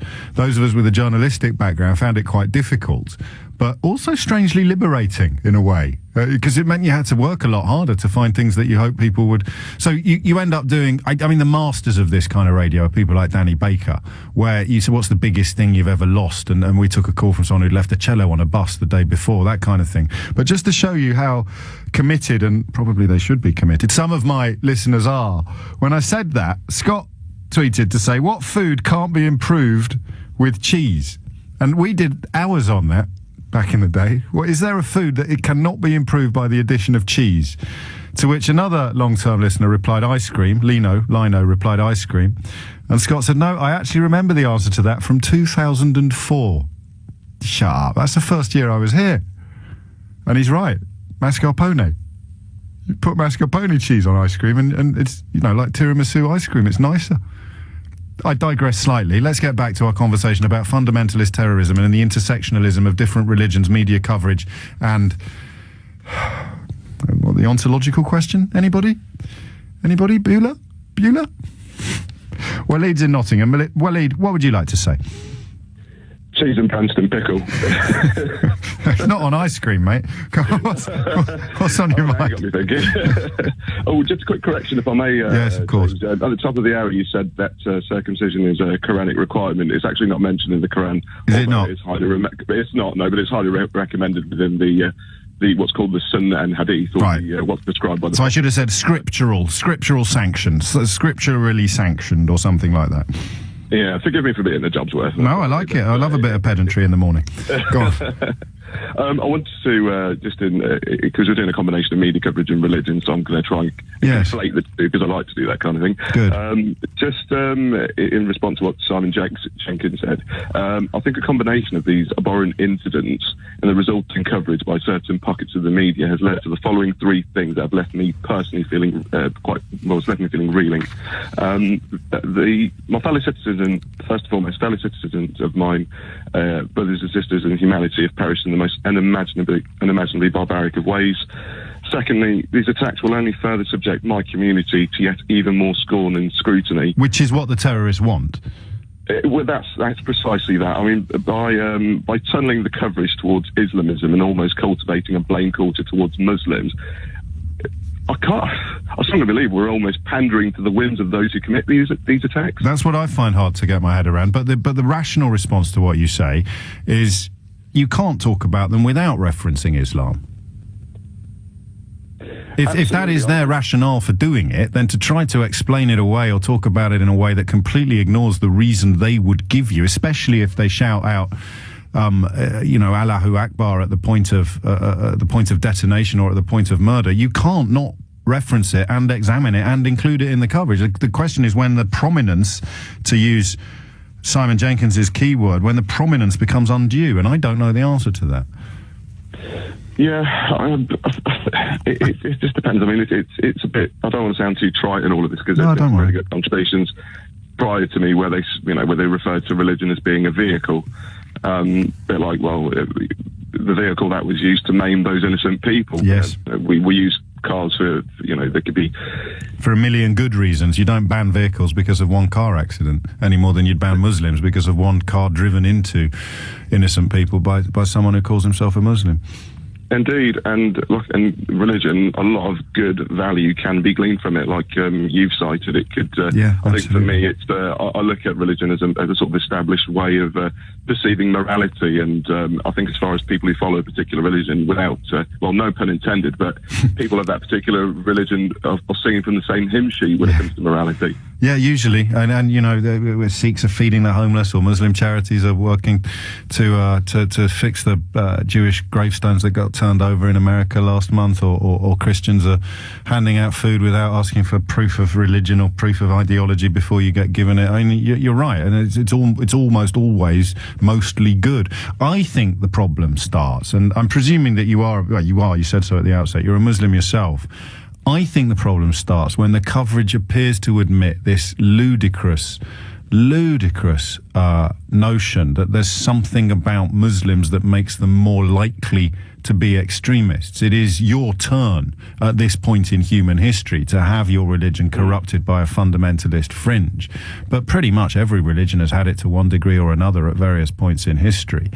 And the idea that you can't absolve yourself, this, because you get a lot of this from the far right, and the far right, of course, is creeping ever closer to the near right. The idea that all Muslims are somehow, because someone's read a verse from the Quran on an EDL website, and it means that you're all killers, and if you're not actually a killer, then you're not a proper Muslim. So the idea that your terror is somehow of a very different flavour and kind, and your terrorism is different from all the other terrorisms, so we're going to go to town on this story. We're going to completely ignore the white supremacist murder in New York, even though we're American. That would be Donald Trump's position at the moment. Yeah. Speaking in the vernacular, all the good things that various religious communities have done in the last few years, it just doesn't put bums on seats. No. It's as simple as that. All we're doing when we give essentially what's happening is that we're giving credence to all of these nasty people who commit these atrocities. We're almost contributing to the coffers of certain media outlets that profit from this increasing... Well, not almost. Stop reading. You don't need to read. You can do it off the top of your head, Willie. You're easily bright enough. But but here's the thing. This is why I got so cross with the Daily Mail about the Joe Cox verdict coverage, because they stuck it in the back of the paper on about page 38. And I wasn't suggesting for a minute that the atrocities on Wednesday should have been stuck at the back of the paper when that verdict finally comes. If that's on page 38 of the Mail, I'll eat my hat with salt and pepper.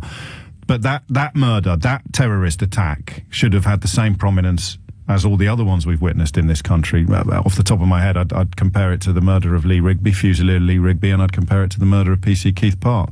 And yet the murder of Joe Cox by a white supremacist terrorist inspired by far-right demagogues and politicians in this country, that kind of got glossed over. And that's, so either you give them both that reduced prominence, or you give them both the high level of prominence. If you're giving more prominence to one than you are to the other, then I think you're probably right to say you're doing the terrorist work for them. Yeah, we're ultimately everyone's rubbernecking at the moment, so there's no value to be gleaned from hearing at a car accident. We're all slowing down to see the carnage. Yeah, and yet I think we both agreed at the outset, you can't discuss this atrocity or this terrorist without discussing his inspiration for terrorism, and that sadly is the religion to which his interpretation of the religion to which you belong. True, but one person could use religion, and religion compels them to commit these atrocities. My faith compels me to call shows like yours, James, and to speak out on the Muslim community. And you have done, and some people will hear you. Some people will be absolutely furiously determined not to, and they won't, unfortunately, have the warmth or the wit to realise that makes them extremist. Absolute inability to acknowledge any other worldview except your own, and the belief that worldview somehow entitles you to trample upon other people's freedoms, that's extremism. And that is not confined to Islam. Far from it. Far, far from it. The BBC, or indeed probably even more so, LBC, is complicit in promoting the cause of the terrorist by giving it so much coverage. Discuss. 0345 6060 973, because it makes me very uncomfortable. The defence I would offer up of my programme, not of anybody else's, on any other network or indeed on this one, is I talk about the things I find most interesting. I do that every day, and quite often that's going to be determined by timing, isn't it?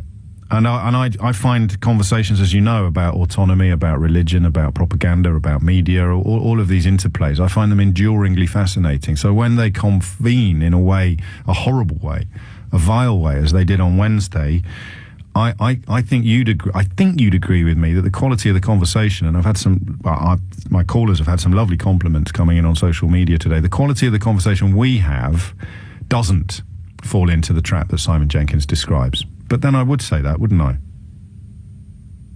What is the trap? The trap is the idea that this choice of prominence, how much we give it, somehow adds to the terror.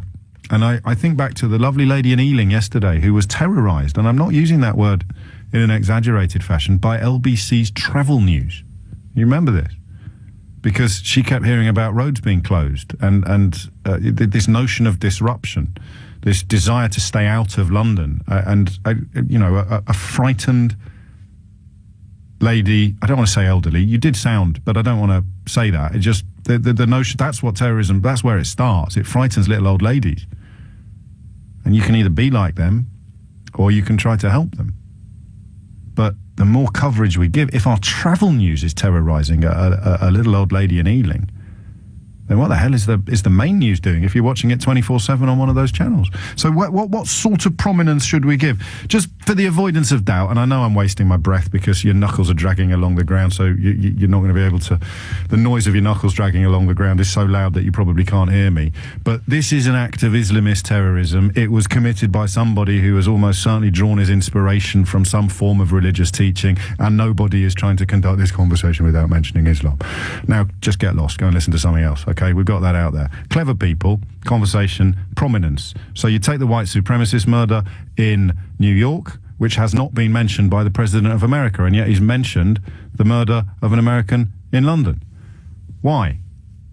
If you were thinking of committing a murder because you hate black people, and the fact that the bloke who just did that has not got any coverage at all in your own country, let alone overseas, comparatively speaking, it's going to put you off.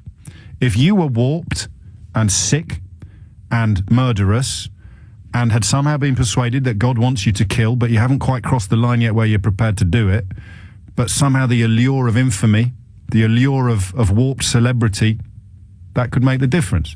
So you look at this bloke, Adrian or Khalid or whatever you want to call him, you look at this bloke and you see what's happened to him and you say to yourself, I'll have a bit of that. Whereas, as Brendan Cox suggested yesterday, if we managed somehow to focus entirely or almost entirely upon the victims, as we did in the last hour of yesterday's show, it was special when Nina joined us, who was a police officer rescued by PC Keith Palmer from a from an RTA, from a road traffic accident. We somehow managed to shift the focus away from the murderous scum and instead to the innocent victim.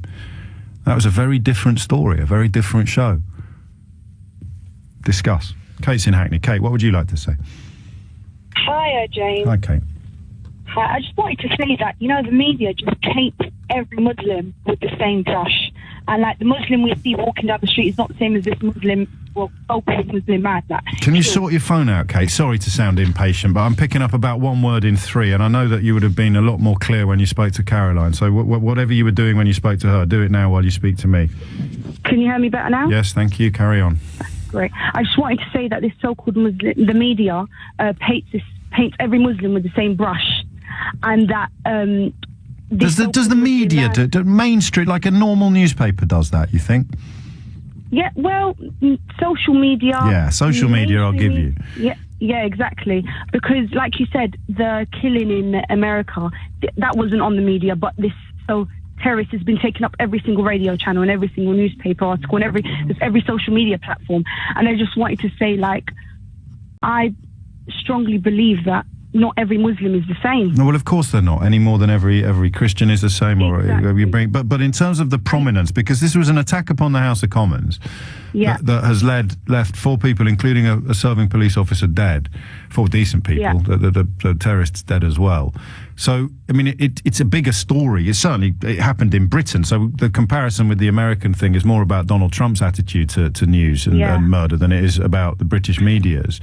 I mean, where would you put it in terms of prominence? Do you think we should have stopped talking about it at 11 o'clock this morning? Well, I think so. I think you should have. But I guess it's just to raise awareness. There's media that shows it in a positive light, and there's media that shows it in a negative light, and there's some people that are just scared to go out. You understand? So, and when it comes up all the time, and the media does that. We spoke to that lady yesterday. It was the news coverage that had terrified her. It wasn't the actual act of terror. Exactly. It makes people scared to go out, especially Muslim women, because the men, you can't really tell if he's a Muslim. Everyone's got a beard now, but with the Muslim women, they wear headscarves. Like you can spot them out from a mile away.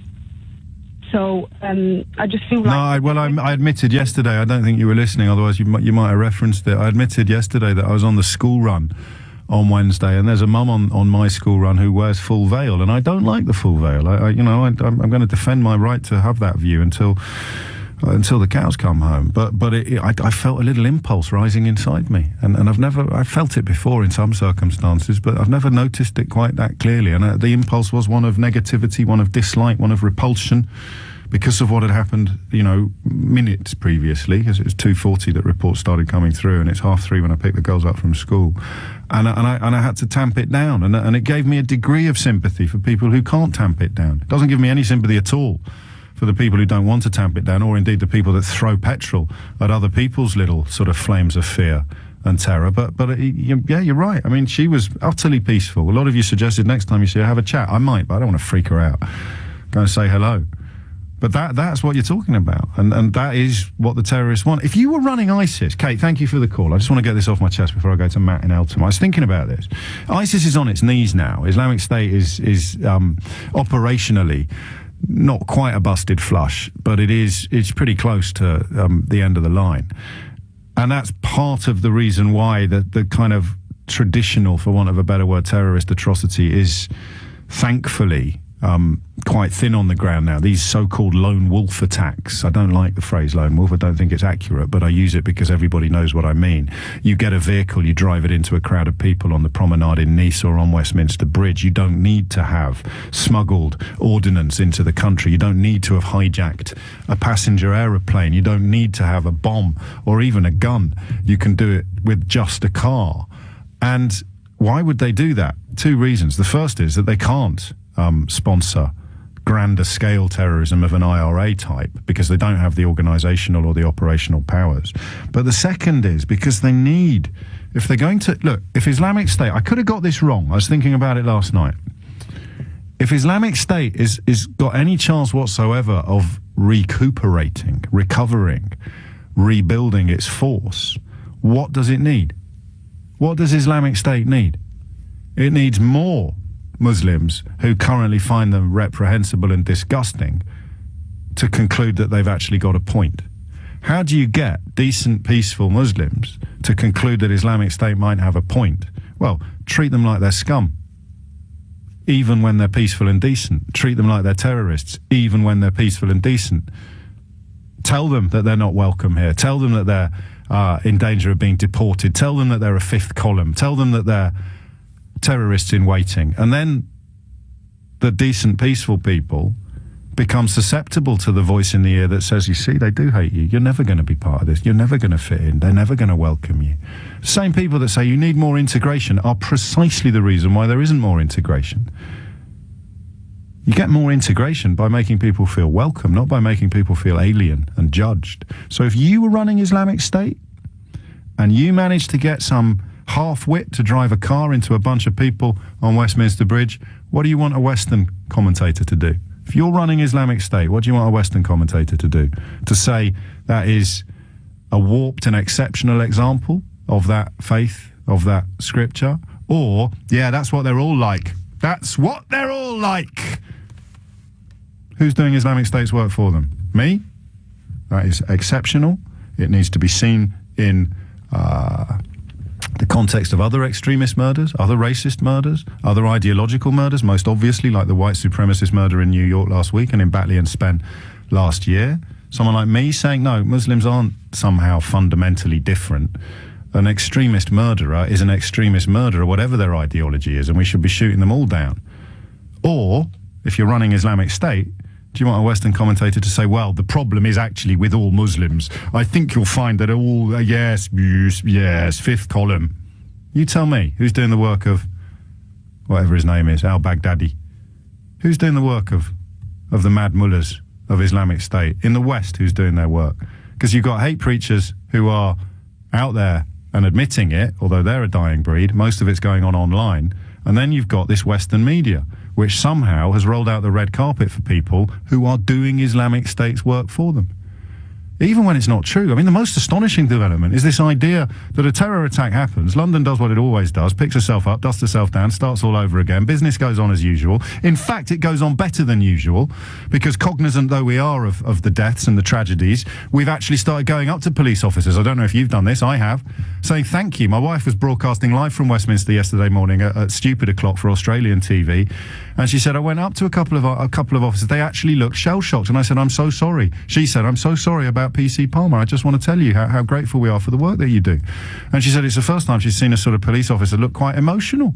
Thank you. You're not the first person to do that today. So it's ended up making ours better. Not worth it for what it's worth. I wouldn't consider it for a nanosecond to be worth it. But it's made most of us better in some ways, at least more grateful for the sacrifices that police officers are prepared to make. So what's the worst possible thing you can do if you want peace and harmony in your own country? Tell lies about the terrorism working. And who do you get your check from? Islamic State or Fox News? Or both? It's 12:15. I'm a little disappointed, I'm not going to lie to you. I was hoping, and again, I don't want to turn into everything I hate, but if you've got a problem with what I'm about to say, I'm tempted to say tough, although if you catch me saying that too often, then, you know, call me out on it. I was hoping that I would be able to tell you today that Alexander Blackman had left court a free man after having his murder conviction quashed last week and his sentencing for manslaughter passed in such a way that would see him having already served his sentence. I really was hoping to be able to do that on the programme. There's stuff you remember years later, and that would have been, for me to have the privilege of sharing that information with you, would have been quite, I think, a moment for us. But it's not going to happen. It's not going to happen because, well, I'll let Mike Hughes tell you, he is at the Court-Martial Appeal Court. So what's happened, Mike, and why are we not going to get a conclusion to this case today? Well, James, as you've just alluded to there, no sentence today for Sergeant Alexander Blackman. The reason for that is further documents have been submitted to the court. But to be honest, things didn't exactly get off to the most brisk start in the first place. There was a real sense of confusion amongst the judges who are sitting today around how or even if Sergeant Alexander Blackman should be dismissed from the military given this new ruling. That took up a good, say, 45 minutes of proceedings this morning. We did eventually move on to sentencing then when mitigation came about. Throughout this morning we've heard several letters One from several statements rather. One from a former commanding officer to Sergeant Blackman, who basically outlined the real potential that Sergeant Blackman would have had had he remained a free man certainly within the military. But we've also heard as well this morning the real impacts of war and how that has played into his mental illness, and obviously the events that have played out on the battlefield out in Afghanistan.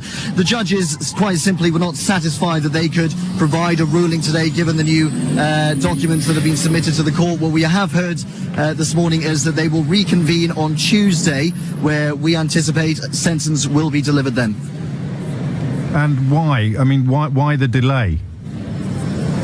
Well, the fact of the matter is, this is a unique set of circumstances. They feel that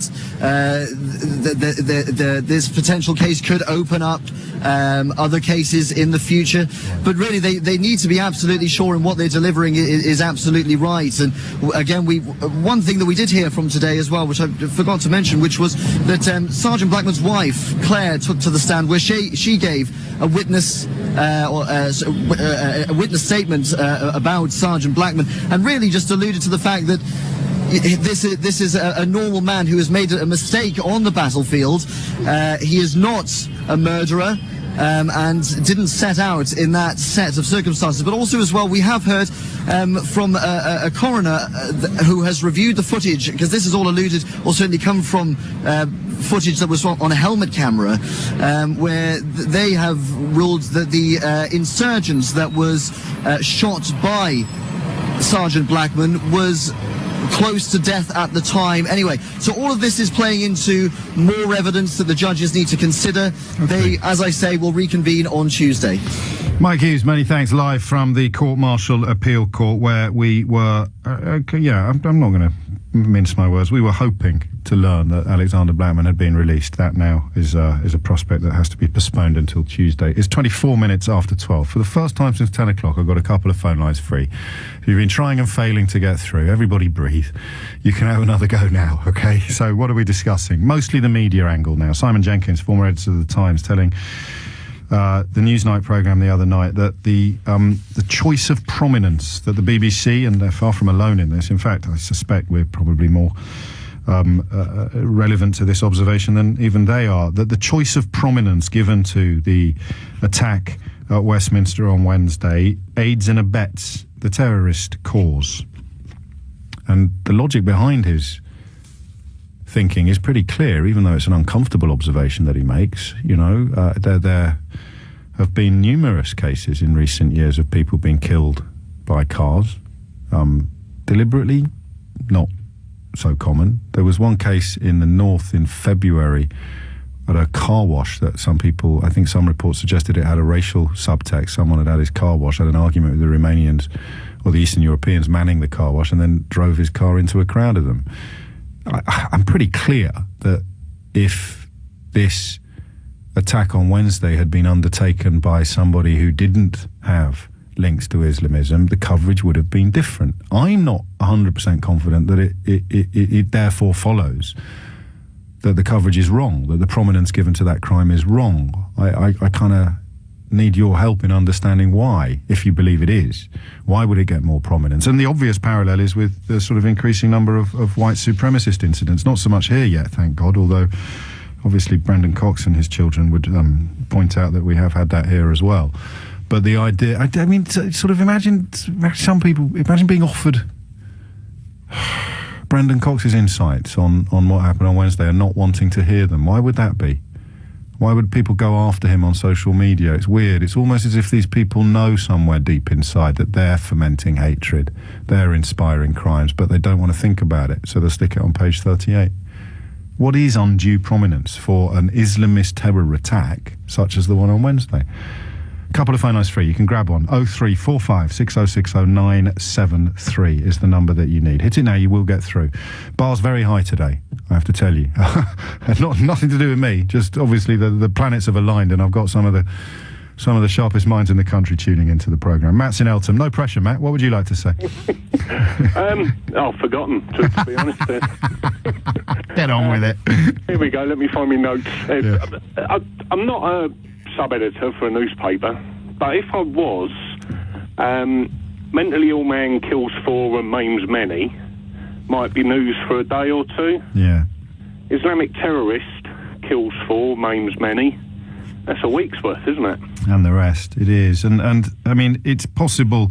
I get uncomfortable with the mental illness angle very simply because an awful lot of people with mental illness, I don't like and I know it's not what you intend, but there's a sort of implicit suggestion that mental illness makes you more likely to do vile things. It can actually make you more likely to be idealistic and gorgeous. It's not. That brings us back to religion, doesn't it? Yeah, it kind of does, maybe. Yeah, I don't mean to taint the people with proper mental problems with this. No, exactly. But you and I find it hard to imagine anyone doing that who was in possession of all their faculties. But it doesn't sell papers. So what? But if you say to him, "Why are you doing this?" and he says, "Because Allah wants me to," you can't leave Allah out of it, can you? I don't think you can, unfortunately. But the thing is, I mean, the Quran or the Bible or the Torah or what's your religious text of choice? Yes. It's either the Word of God and infallible, and you've got to swallow it whole. Yes. Or it's written by people, and you can pick the bits you like and get rid of the bits you don't. Now, if it's the former, then it is what it is. The fact that it contradicts itself is, God moves in mysterious ways, and we just got to get on with it as best we can. But if it's the latter, you could throw it all out and just have a bit of paper that says, just be nice to each other. Be excellent to each other. You pretty much sum up all the stuff that's worth reading. Yeah, but you're never going to be able to. You're not going to be able to build palaces and take 10% of everybody's earnings if all you're telling them is to be excellent to each other. I wonder if religions, in some case, need an enemy. In order to get you on side with my team, I need to give you another team to shout at. Well, there's no good guy without a bad guy, is there? That's no, I guess not. Be excellent to each other. This is the Church of Bill and Ted. I'm hoping to become a celebrant in the Church of Bill and Ted when I retire. I mean, there was a caller earlier on who, I'm probably misquoting him, but he was saying he was brought up in a household where, maybe not in a household, but in an area where people hated Protestants. Yeah. Didn't know why. Well, yeah, it was Northern Ireland. They didn't know any Protestants, but they knew they didn't like them. Yeah, exactly. Well, if that ain't mental illness, I don't know what it is. Well, it's not mental illness. It's conditioning. It's grooming. It's an inability to empathise beyond your own immediate environment. That's very common, and it's easily fixed. To quote another earlier caller, James in Kingston, who was one of those callers who, I love them. Couldn't quite believe he'd phoned into a phone-in radio show. As he said, let the light in. Let the light in. Some people will keep their eyes closed. Most people won't. It's 12:30. I think this knits everything together. If you're just tuning in, you might have to do the knitting yourself. But this is a remarkable story, and yet utterly unremarkable in many ways. Kozen Sampson, this is from America, a Buddhist monk and co-founder of the Trout Lake Abbey Retreat, was attacked in Washington on Monday by a man who thought he was a Muslim. Kind of conversations we've been having about media coverage, terrorism and religion. Almost as if they all aligned at the same time. A Buddhist monk was violently attacked in Trout Lake, Washington by a man who thought he was a Muslim. Now, Simon Jenkins argued the other night that too much prominence is given to an attack like Wednesday's. He argued on Wednesday night, and that it adds to the terror. In a way, that kind of proves it, doesn't it? Someone has been rendered so frightened of all Muslims that he just attacked a Buddhist monk. You had the 2 people shot in a bar in America because the killer thought they were Arabs and they were Indian, actually, Indian IT experts. But, that is what they're doing, and it's quite deliberate. And you see some of the stuff that goes out on Fox News and these wacky in Chicago, that have more than 4,000 people were shot last year alone. Soon enough, the websites claiming that the Earth was flat were now gaining, real prominence and followings. It's hardly surprising when you look at who funds them. But that's what is happening, and Donald Trump never says anything to make it stop. Hasn't mentioned the bloke in Canada who shot 6 people in a mosque and had posters of Donald Trump up on his wall at home. I don't know if he had actual posters on his wall. #fake news, but he was certainly a Trump supporter. Weird that, and yet he's on the phone to Britain straight away to express his condolences to us when we have a murder on our streets. Multiple murder on our streets. One victim, of course, was American. So Donald Trump's spoken about that bloke, called him a great American. As far as I'm aware, he hasn't said a word about the black fella that got killed by a white supremacist on the same day. A white supremacist who then told police that the stabbing was a rehearsal for a massacre, for a mass murder. I don't think you can really resist the suggestion that we're giving undue prominence to one type of crime. I'd be happy if you thought that that was necessary to give the other types of crime the same prominence, if you will, to ramp them up, to move Jo Cox from page 38 of the Daily Mail on the day of her murderer's sentencing, to move it to the front page. Can I mix it up even more? Do you want me to play with your mind now? Shall I really play with your brain now? Okay. If mental illness can be used in Marine A's case, what's the problem with also allowing it to be taken into account properly during Fusilier Lee Rigby's killers' cases? Unless you've got one rule in one context and another rule in another. Rajdeep is in Twickenham. Rajdeep, what would you like to say? Well, just on that point, I would have seen the difference would be post-traumatic stress disorder being a different types of mental illness, but that's why I use the umbrella term. Yeah. But anyway, back to the point I wanted to make. I actually think, James, that you're being a little complacent. I think the media in general has been a little bit complacent when it comes to discussing specifically Islamic terrorism. From my mind, and you mentioned it already, that there's two main types of sort of extremist-linked terrorism that the West, if you like, faces to the greatest degree. And one is far-right extremism, and the other is Islamic terrorism. So they're both two sides of the same coin, effectively, if you I suppose you want to drill down into sort of the thought process behind both.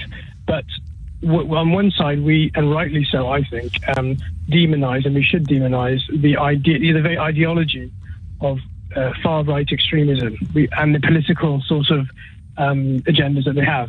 But we don't do that on the other side with Islamic extremism, and I think that's a mistake. I think that's complacent on behalf of all those media outlets that I have often seen that there is more sort of focus given to the ethnicity of the, if he happens to be a Muslim attacker, whether he be Asian or black, rather than the ideology that has a. So you think that the murder of Jo Cox got way more coverage and analysis than the terror attack that we've seen in London this week, or the murder of Lee Rigby? I think the opposite. I think. Well, then I don't understand what you're saying. Because we're used to not giving the far right political agendas the platform. You're joking, aren't we? We're giving them radio shows.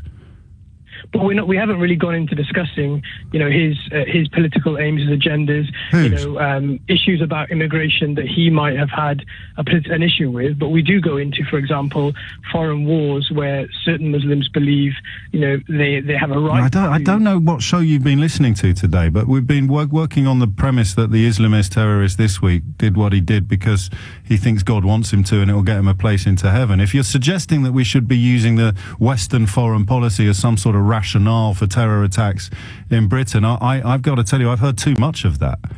No, I'm saying the opposite. I'm saying we should. Every time I think I've understood what you're saying, you tell me that you're saying the opposite. Try again.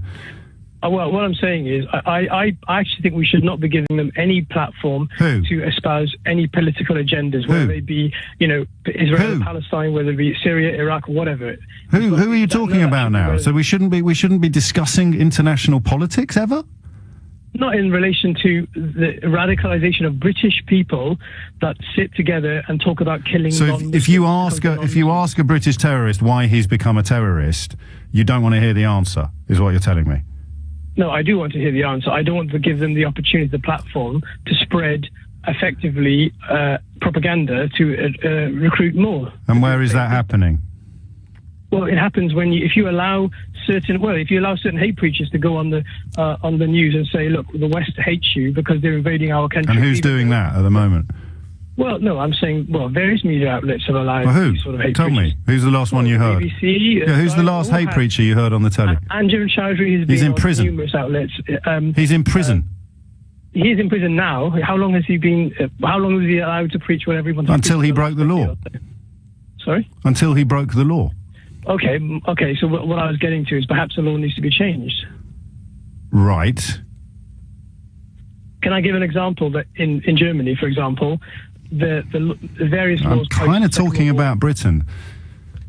Well, I'm just suggesting that various laws were brought in to really limit the amount of pro-Nazi ideology that could be spread within society legally, even just... I see. You want to ban a book, right? I don't want to ban a book. I just want to ban, for example, just one example, I want to ban the use of certain Arabic phrases to describe a non-Muslim in a derogatory way, for example. So the word kafir, I think, is one that's used. So you want to ban a word. You think that would help? To be in the same category as using a racist terminology, it should be set, legally speaking, to be in the same category, I personally think. Well, it is, isn't it? I mean, it's... No, it isn't. No, it isn't. I've spoken to a police officer about that. It isn't. So you can't... So there are words... What words can't... I mean, you can't really do this on the radio. So you want words that are used in Arabic to be given a legal status different from English words? I want to use words that promote... And tell me what that would achieve. To be used in the same... What about the word infidel? Are we going to ban that as well? Unbeliever? Well, possibly. Because I don't believe... I don't believe in fairies. They use derogatory terms. Why do we need them? I don't believe in fairies, so you could call me an unbeliever. Well, should you go to prison for that? What about the word atheist? Are we going to ban the word atheist as well? An atheist is not a derogatory term, is it? Well, it is if you're a fundamentalist Christian. It's about the biggest insult you can throw at someone. Well, in their minds, but it's not... Oh, sorry, in whose minds? It's not intending to be... In whose minds? Derogatory.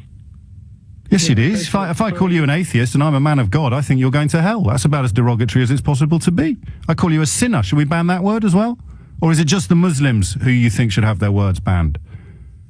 I'm just saying that I don't... I know exactly what you're saying, and that's why I want you to answer my question. Are there any words not used by Muslims exclusively that you think should be banned? Not used by Muslims exclusively? Yes, of course. All the racial slurs that I just... so you'd ban all of that? That's political correctness gone mad? No, it isn't. It's just civilized society, isn't it? Okay. When you don't allow people to just go around insulting everybody else. Yes, okay. So if someone calls you an unbeliever, you take that as the same as a racist insult? I'm referring specifically to the term they use in Arabic, which is specifically a derogatory term in Arabic also. Yeah, cool. So you'd have to ban it in English as well. And the equivalent is what? Unbeliever? Infidel? Skeptic? Atheist? Agnostic? Are we going to ban them all? Or is it just the Arabic version that you're unhappy with, for whatever reason, Rajdeep? I'm unhappy with the unnecessary creating of division, religious division. Absolutely. Great way to heal religious division is to ban one religion from using certain words and let all the others carry on. I'm not saying let all the others carry on. So what words are you going to ban from Christianity then? What words are you going to ban from Christianity? Well, you tell me what words are equivalent. And Unbeliever. I'll tell you whether I agree or not. Hellbound. Unbeliever. Infidel. Infidel, absolutely. You'd ban the word infidel from British conversation? I would, yes. Well, guess what? There's a place you can move to where words are actually banned on religious grounds. It's not Twickenham. It's 12:45. Sticks and stones may break my bones, but words will never hurt me, unless you're the last caller, in which case they should be banned. Mark's in Fulham. Mark, what would you like to say? Hi, James. Hello. First-time caller. You're very welcome. You sound very excited to be on air, Mark. I'm very excited to have you here. Thank you. You're welcome. The point I like to make was the one that, I think it should have had the promise in the media, because it is something of a topic that draws on a lot of people's emotions. And the problem that I think I find is that, when these sort of topics arise, that people will go out onto Facebook and make their opinion known, but they won't have it necessarily fact-checked like, entities like yourself and the BBC would do. And that right now we're living in a world where Facebook, as beautiful as it is, you have the ability to reach a global scale. My girlfriend is an Australian who is of Indian heritage, and right now I could post something and, she would like it. But then that also reaches, all her friends out in Australia, all her friends out in India. But then, if then they like it, that reaches a whole nother group of people. And, it's this... But you're kind of seeing all media as a force for good. aren't you? I mean, far be it from me to remind you that there are some people operating in this profession now who actively and deliberately try to incite hatred against peaceful Muslims. They speak of fifth columns. They speak of, they have a different moral compass according to where somebody was born. They speak of being pleased when children drown in the river, drown in the Mediterranean Sea. I kind of can't help thinking that you're being a little bit generous to this profession. That's totally true. That's totally true. And far be it for me to say, but I feel like, maybe that if we have to hold people like yourselves, journalists who work in these big bodies and entities to, slightly higher standards to maybe draw upon like the neutral ground more. Maybe, but it's chicken and egg. And here's the thing I'd like you to answer, if you can, which is if you were contemplating an act of terror, and obviously that's a billion miles away from anything you'll ever do, if you were contemplating an act of terror, and it involved somehow a desire for infamy or celebrity, you wanted your name to be known, then would you undertake a white supremacist murder in New York or an Islamist act of terror in London? Because the difference in coverage, in America I'm thinking of now, the difference in coverage in America, they've covered this a lot more in America than they have their own racist murder on the streets in New York. Do you see? I think that was Simon Jenkins' point when he suggests that we're doing the work of the terrorist. It means that we're affording more weight to a certain type of crime than we would to an identical crime committed by a different type of person. Right, I think I just about follow. Mate, it's 12:52. It's been a long week and I'm 6 minutes away from the finishing line. Oh, well, I think in that point what you're saying is that though that's another country is skewing their media. I can't comment on how the American media body works. Well, even here, I mean, even here, if you wanted to get loads of front pages, you'd shout Allahu Akbar when you killed somebody, and you would not get as much coverage if you didn't shout that. I don't know if I would. I feel like you're there. If you were a white supremacist, you're going to shout your slogan. You're going to shout Britain first, and when you get sentenced to prison, it's going to be on page 38 of the Daily Mail. Right. Do you think that when this Adrian or Khalid or whatever you want to call him fella, when he gets sent down, do you think that's going to be on page 38 of the Daily Mail? No, I doubt it totally. And should they get equal prominence? Yes. Well, then you agree with Simon Jenkins. That's true. I believe that they should get equal prominence, but then... But you want to see the white supremacists get more prominence. You don't want to see the Islamist supremacists get less. No, I'm a total liberal. I want to see them all get equal prominence on the same page, and if they draw on a line down the middle on either side of it. Yeah, and recognise the similarities rather than focusing on pretending that there are profound differences. Because Mark, brilliant stuff. Thank you, and thank you for being patient with my inability to express myself as clearly as I might like sometimes. The worst. I'll say this because it's pithy, and we live in a very pithy age. If you think that white supremacism is a rational response to Islamist supremacism, then you think that petrol would be better than water for putting out a fire. That is the logical equivalent of that position. How are you going to respond to these people who believe that their ideology makes them somehow better than everybody else and sufficiently superior that they can countenance murder? How are you going to respond to, I'm going to respond to that by teaching that the colour of my skin makes me inherently superior to other people and entitles me to kill them for being brown. Genius. There'll be nobody left. Shalina is in Basildon. Shalina, what would you like to say? Hi, James. Hello. I was just listening to your show, and I've been listening to obviously the last few days with all the coverage. And I can only take responsibility for what's happened between 10 and 1. I'm not blaming anyone. It's interesting that I'm a British Muslim, and by my day job is a teacher. I'm an RE teacher. I teach RE and philosophy, and I work in a predominantly white working class area in Essex.